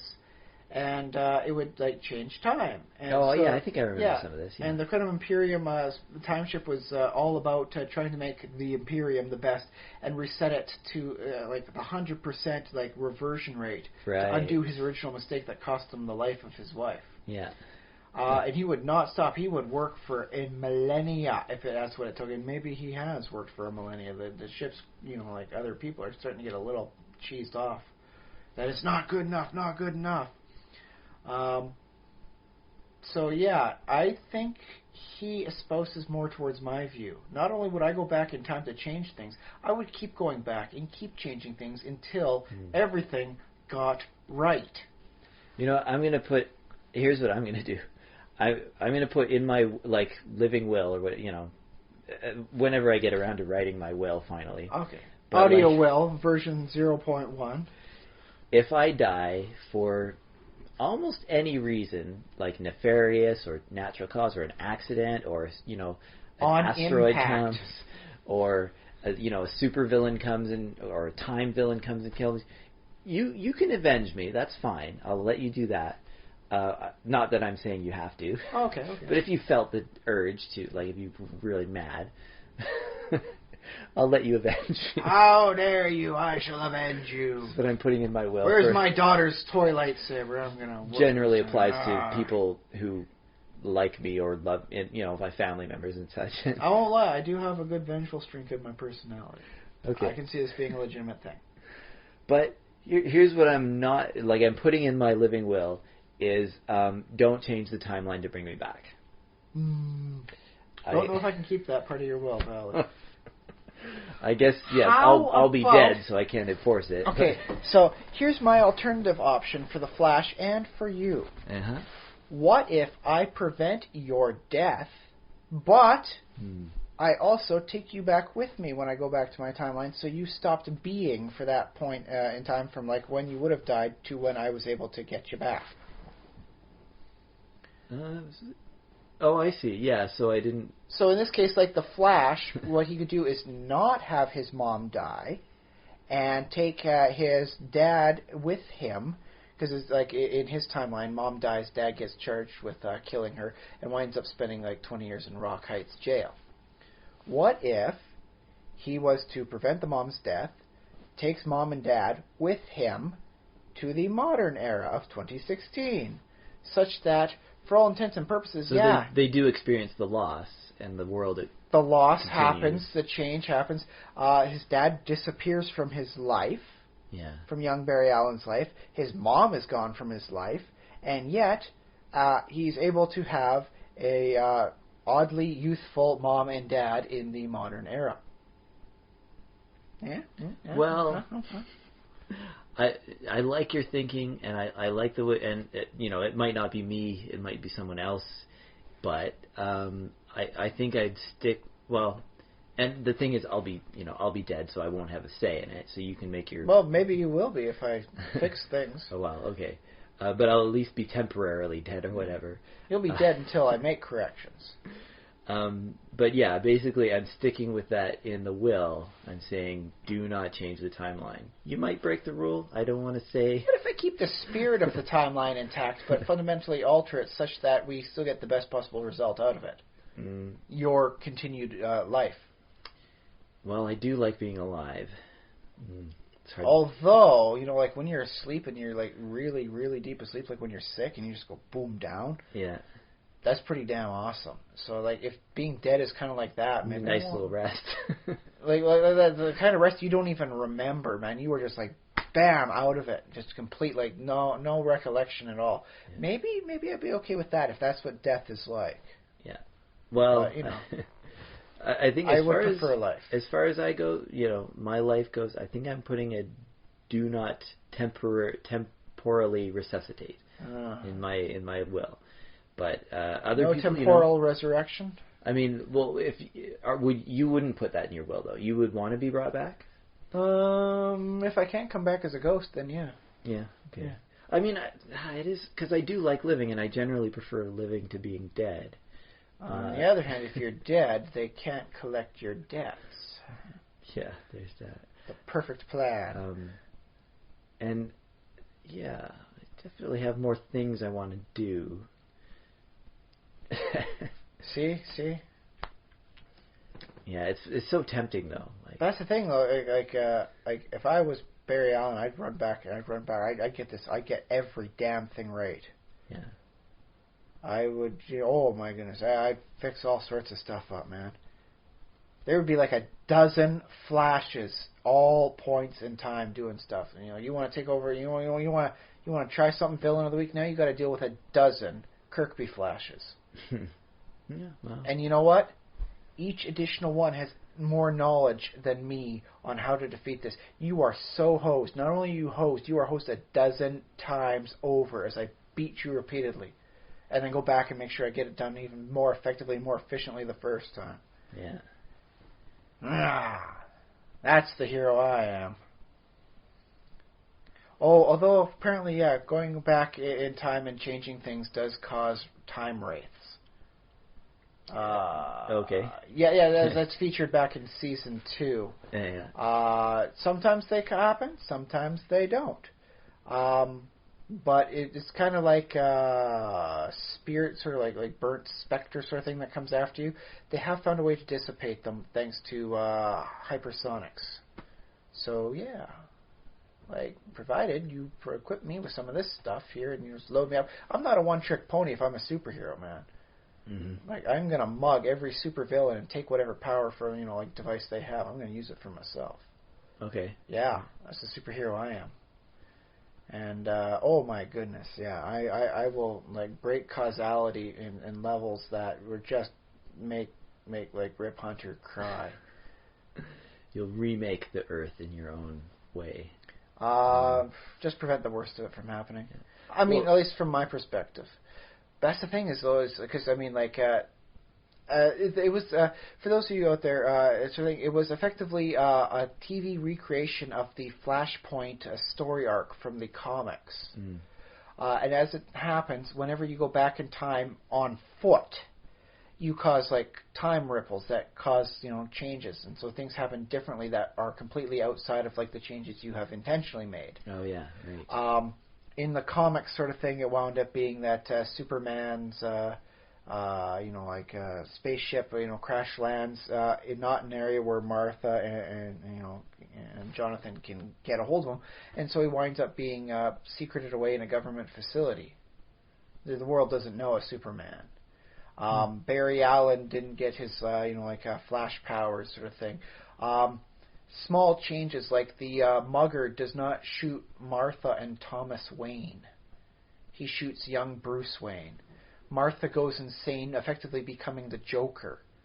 Thomas Wayne goes out on a mission of vengeance using the gun that killed his son to kill any villain that gets in his way, becoming a very alcoholic, angry Batman. For some reason, Wonder Woman marries Aquaman as a second wife. She kills Mira, his first wife, and that causes a war between the Atlanteans and the Themyscirans that winds up sinking most of Western Europe. Okay. Yeah. So you can see why in the comics he decides to go back and change things again, even though things come out differently, like a third time that caused the New 52 universe. Sinking Western Europe is kind of a big issue, and if you can kind of undo that. I mean, it's a bit late in the podcast to get into Hitler and stuff, but that's a whole other discussion of whether if you can go back in time, whether you should do, kill Hitler or, other things. But that's the thing. If you go back and kill Hitler, there's going to be a next person who's effectively the next as big as Hitler, and then you're going to have to do that, and then you're going to have to make the decision: how far back do I go before I start making these course corrections for humanity? And because at a certain point, you've changed everything, sort of thing. As you go back and you prevent Caesar's assassination, or you prevent the lead piping from getting everyone crazy for their drinking water and stuff like that. I remember you mentioned actually to rehash topics we've done on the podcast before, but you have mentioned you wouldn't want to change anything before your daughter's birth. That was your cutoff. Yes. Before March 2012, I would not want to make any changes because any changes before then could change the genetics or even possibility of my daughter. Yeah. So that is my personal cutoff limit, and seeing as how you didn't die before 2012, I think I'm fairly okay with going back and changing things. Yeah, like I die tomorrow, and then you invent it or you discover a time machine a week from now. I made it 30 years from now and I sent it back. Yeah. I'm good like that. I took the notes when I saw, when we recorded this podcast, you were like, this is the day I have to start work on this. or I send it back to this day. Or steal it from someone who's starting work on this. Yeah.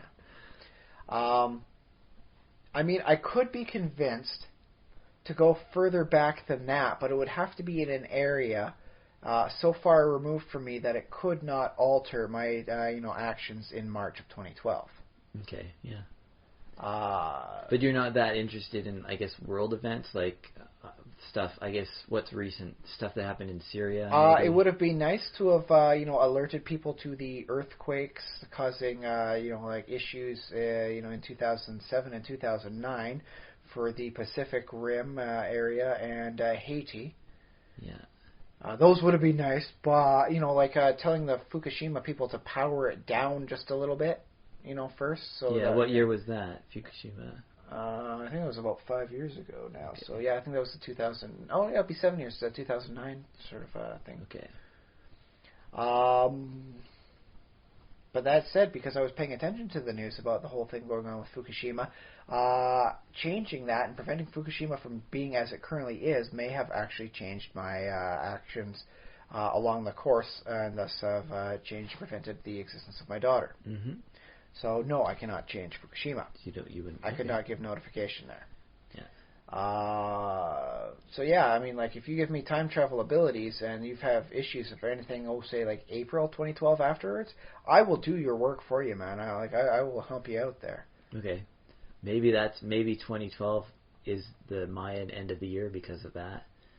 Maybe it'll. I do get a hold of a time machine, and thus, time gets into this weird state of constant refinement as I do better and better by the future. Yeah, and then it's it ceases to exist. You get it so perfect that it's just. No, that's the thing. It's the Mayans couldn't see beyond that because I kept changing things. It's which branch do we go for? It's their fortune-telling device can't. It's the horizon they can't see beyond. Or what if the timeline is like VHS cassette tapes? The more you record over, the worse the condition gets, and thus time winds up getting more and more hazy. Yeah. In which case, you could persuade me not to go back in time. Well, I guess we don't know. But yeah, no, I would go back in time and do all sorts of fun shit. But you would go and observe, though, right? Observe before 2012. Before 20. Okay, so you're thinking you would go back to 2012 and do get baseball scores or hockey scores and lottery numbers and. I would go see a play in 2009 in New York City. Yeah. Yes, I do not believe the sale of 1 or 2 movie tickets, in New York City would change events to such a degree that would prevent my daughter from being born.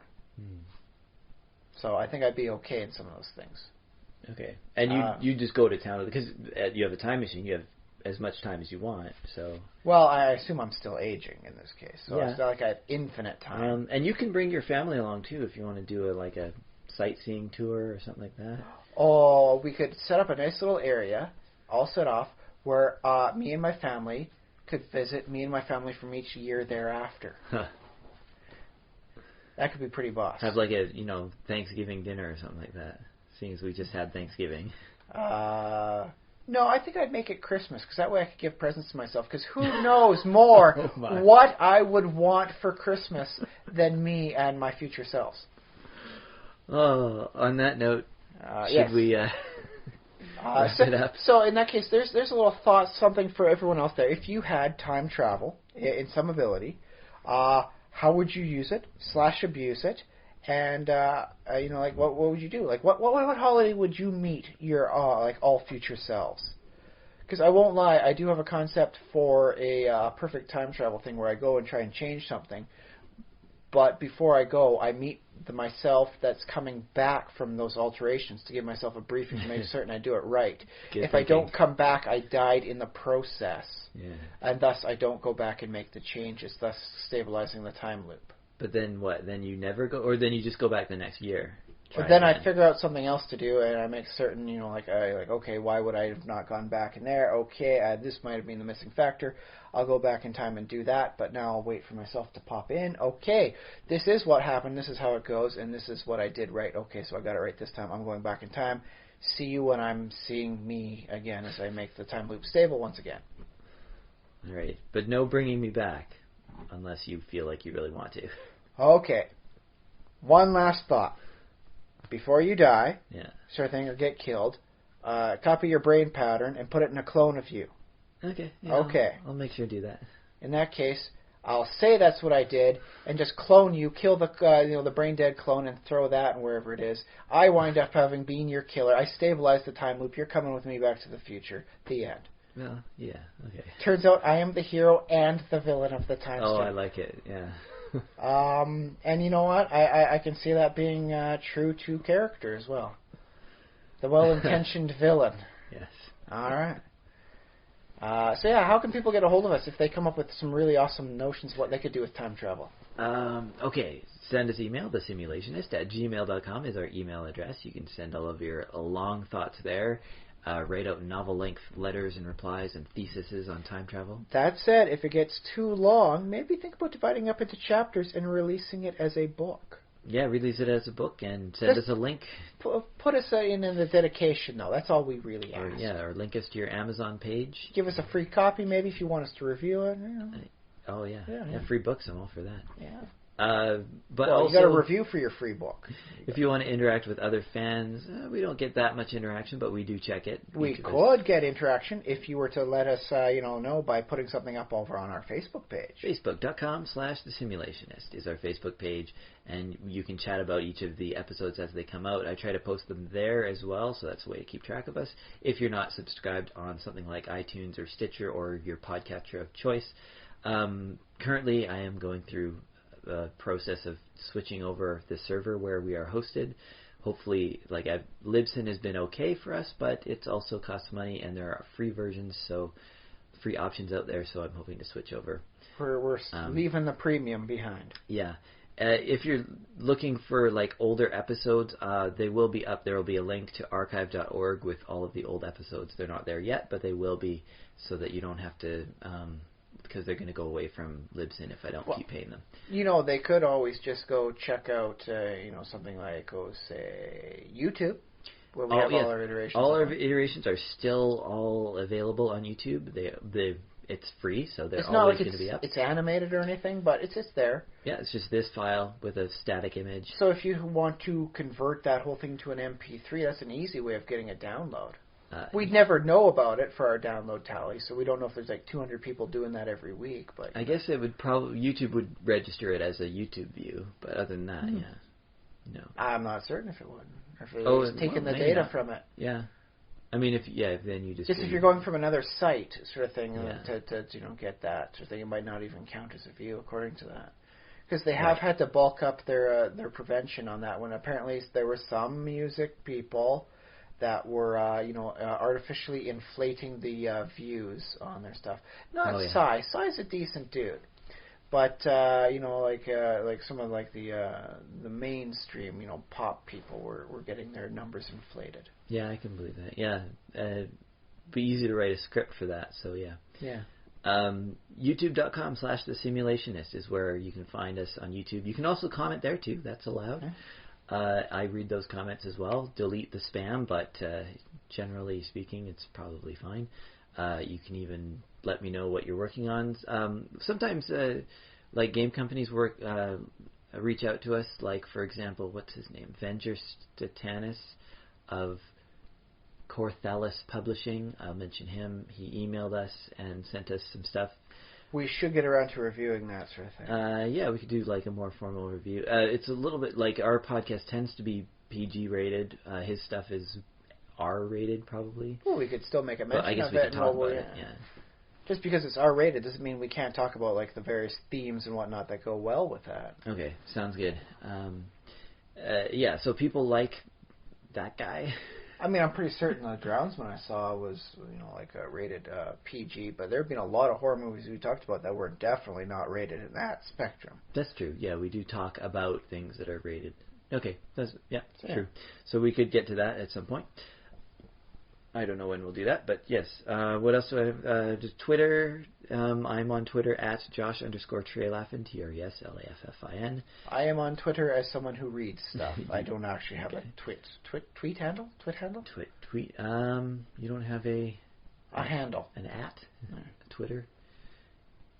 Yeah, anyways. Yeah. I have a brother at home. Although, I wish I tweeted more. I should tweet more. But yeah, I don't tweet that much. Although, again, internet issues at the moment, so it's hard for me to get at a computer all the time, so it's hard for me to tweet. When things clear up, it'll get easier. Yeah, it will. And speaking of clearing up, you can help that along if you were to visit our Patreon page, patreon.com/thesimulationist. And you can do the Patreon thing there. I guess I won't get into it much more than that, but it's an option to help us out financially. Just the small little cost that we have here and there. Or if you felt like, buying us a coffee or whatever it is. If we blew your mind with our amazing time travel notions and what we'd wind up doing, share the love. That would be great. Not necessary, of course. The podcast is always free. But as you know, there are rocky parts to podcasting when people are working minimum wage or near minimum wage jobs. Or even full-time, time on us is harsh. Also full-time, time and money. That was... But yeah, you could also share the love, by letting other people know. And in real life, of course, yes. Word of mouth is, of course, the... as I learned in business school, it's gold. I don't know if you even need business school to know this, but yes, word of mouth is the best method of telling people, of spreading a cool thing like a podcast. It's mimetic. Yeah. Or, of course, word of mouth also can apply to, if you have online interactions and you happen to be in a conversation on a web forum somewhere that mentions something about time travel, you could throw in a little, hey, these guys talked about that. If you want to hear just the time travel, skip ahead to this, but they got some interesting things going on elsewhere there, man. You listen to the whole thing. Yeah, so... It's good background white noise for when you're studying. Hint, hint. I have no idea how good we are for background. I don't know about studying. I think we're pretty good for more monotonous tasks, like if you work or, you're a painter or if you're playing video games. You got a lot of dishes to do, man. If you got, a house to clean up, there was a big party last night and you trashed it, sort of thing, and you got to put everything back in order, and you're a little hungover, so you just want to have something mellow to listen to as you clean up. Oh yeah, we are your guys. Yeah. Or if you have one of those jobs where you have to sort of sit all night and just kind of, you can't really do anything because you have to sort of be on call, but also you're allowed to listen to a podcast, or something that doesn't use your brain. If you're just doing assembly stuff or portioning things out, doing some prep work. Yeah, oh yeah. Yeah. Or if you're the CEO of a company who has a sweatshop or something and you need your sweatshop people to stay happy, pump us in there. We'll be happy to. There is no way we could be any more annoying than putting their top 40 station in there, and where they'd have to listen to the same song every hour for 8 to 12 hours. I feel like we're educational somehow too. Although maybe you don't want sweatshop workers getting more education. They might get ideas. Well, but what's the harm about giving them ideas about time travel? I think everyone should be thinking at least a little bit about time travel. Yeah, but maybe they'll time travel their way out of the sweatshop or something. Well, then all the more. If you can build a time travel machine out of what you can find in a sweatshop, then by golly, you deserve the entirety of the space-time continuum. But please don't alter anything that would affect my family or the existence of my daughter. Thank you. And you're not allowed to bring me back. Just because I don't know. Well, listen, if you really want to bring Josh back, you come to me. We'll chat this out. We'll come up with about a dozen different ways to get him back by circumventing things. It's not that I don't want to come back. I would rather be alive, but I'm just so afraid of messing with. I'm paranoid about messing with the timeline that I don't even want that to be an option. Did you ever read the Barry Ween comics? No, I didn't. In that one, they do go back in time, and Barry does state that he could kill everybody in this Old West town, and it wouldn't change history the slightest. Because most people have a grossly overinflated sense of their importance to time and history. Okay, yeah, I see what you're saying. Fair enough. So, I'm not that important in that case, it could just wind up being that, the timeline's not going to suffer unduly because we make sure you don't die. Yeah. So, there's enough wiggle room in the timeline. You can be a part of it. But if you die, you do want to be brought back. Or you want someone to go back in time and prevent your death. Either or. I won't lie. If I can come back as some sort of entity, one way or another, as long as I can keep doing stuff, I'll be okay. Yeah, even a slightly creepy ghosty thing, something like that. When my daughter starts dating, that would actually be preferential. You still have your, I don't know, your essence, your soul or whatever. You might be a little bit more evil, but... I can possess a computer so I can still type. Yeah, sure. In that case, I'm going online 24 hours a day. I am playing video games. Okay. Yeah. I can make this work. What? Just curious. What is your limit? Like, let me see. I guess I'm Not assuming as a zombie. I gotta have my cognizance. you about need me. to have your brain, basically, your memories, and not just like orbiting, in like some sort of like jar. you have to have some control over yourself. I'll take 50-50 control. I mean, honestly, when you're at work, how much control do you really have over yourself? True. Okay. Yeah. There's a depressing thought for you. Okay, I'm looking for the line here. What if you come back, you're mostly yourself, but you have a thirst for human flesh? You need it, otherwise you'll die again. Raw, Like you have fresh, or any kind. It must be human, must be fresh. I think I could make things work, but I'm not going to be happy about it. You'll find a way. You like sneak into hospitals and steal corpses or something. Or eat chunks of people like. Well, like I'm not going to become sort of a dark Avenger. I saw you committing a crime. Nom, nom, nom, nom, nom, nom. There goes your hand. Okay. So, well, you could. Oh, I could, but I wouldn't want to do that because it's Okay. a lot of energy and activity, and then I'd get hungrier. I'd work up an appetite. Yeah.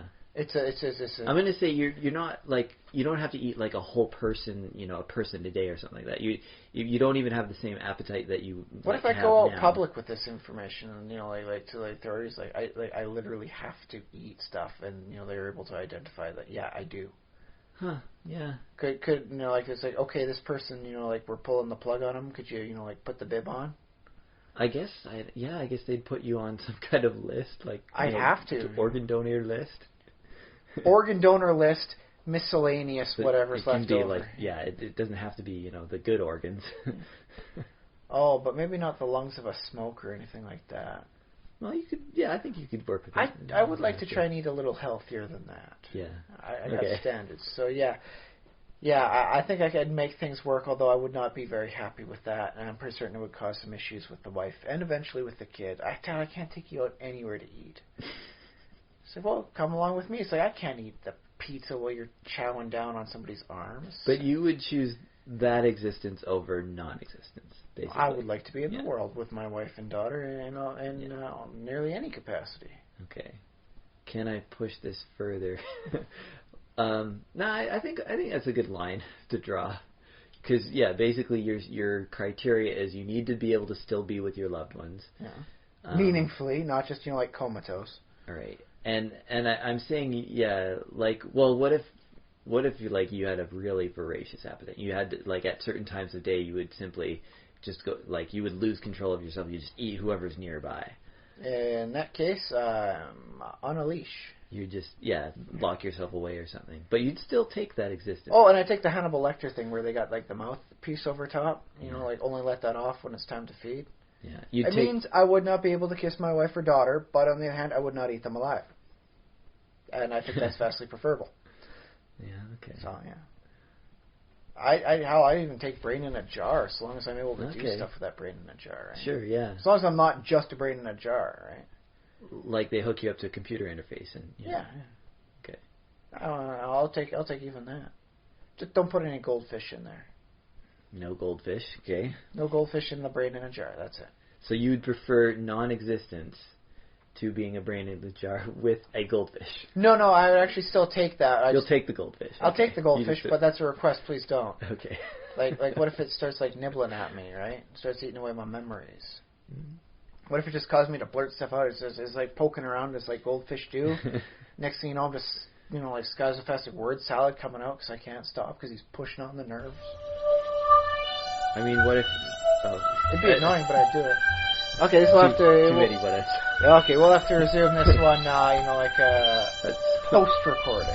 Okay. I've been Josh Gillette. I've been Ryan Kirkby.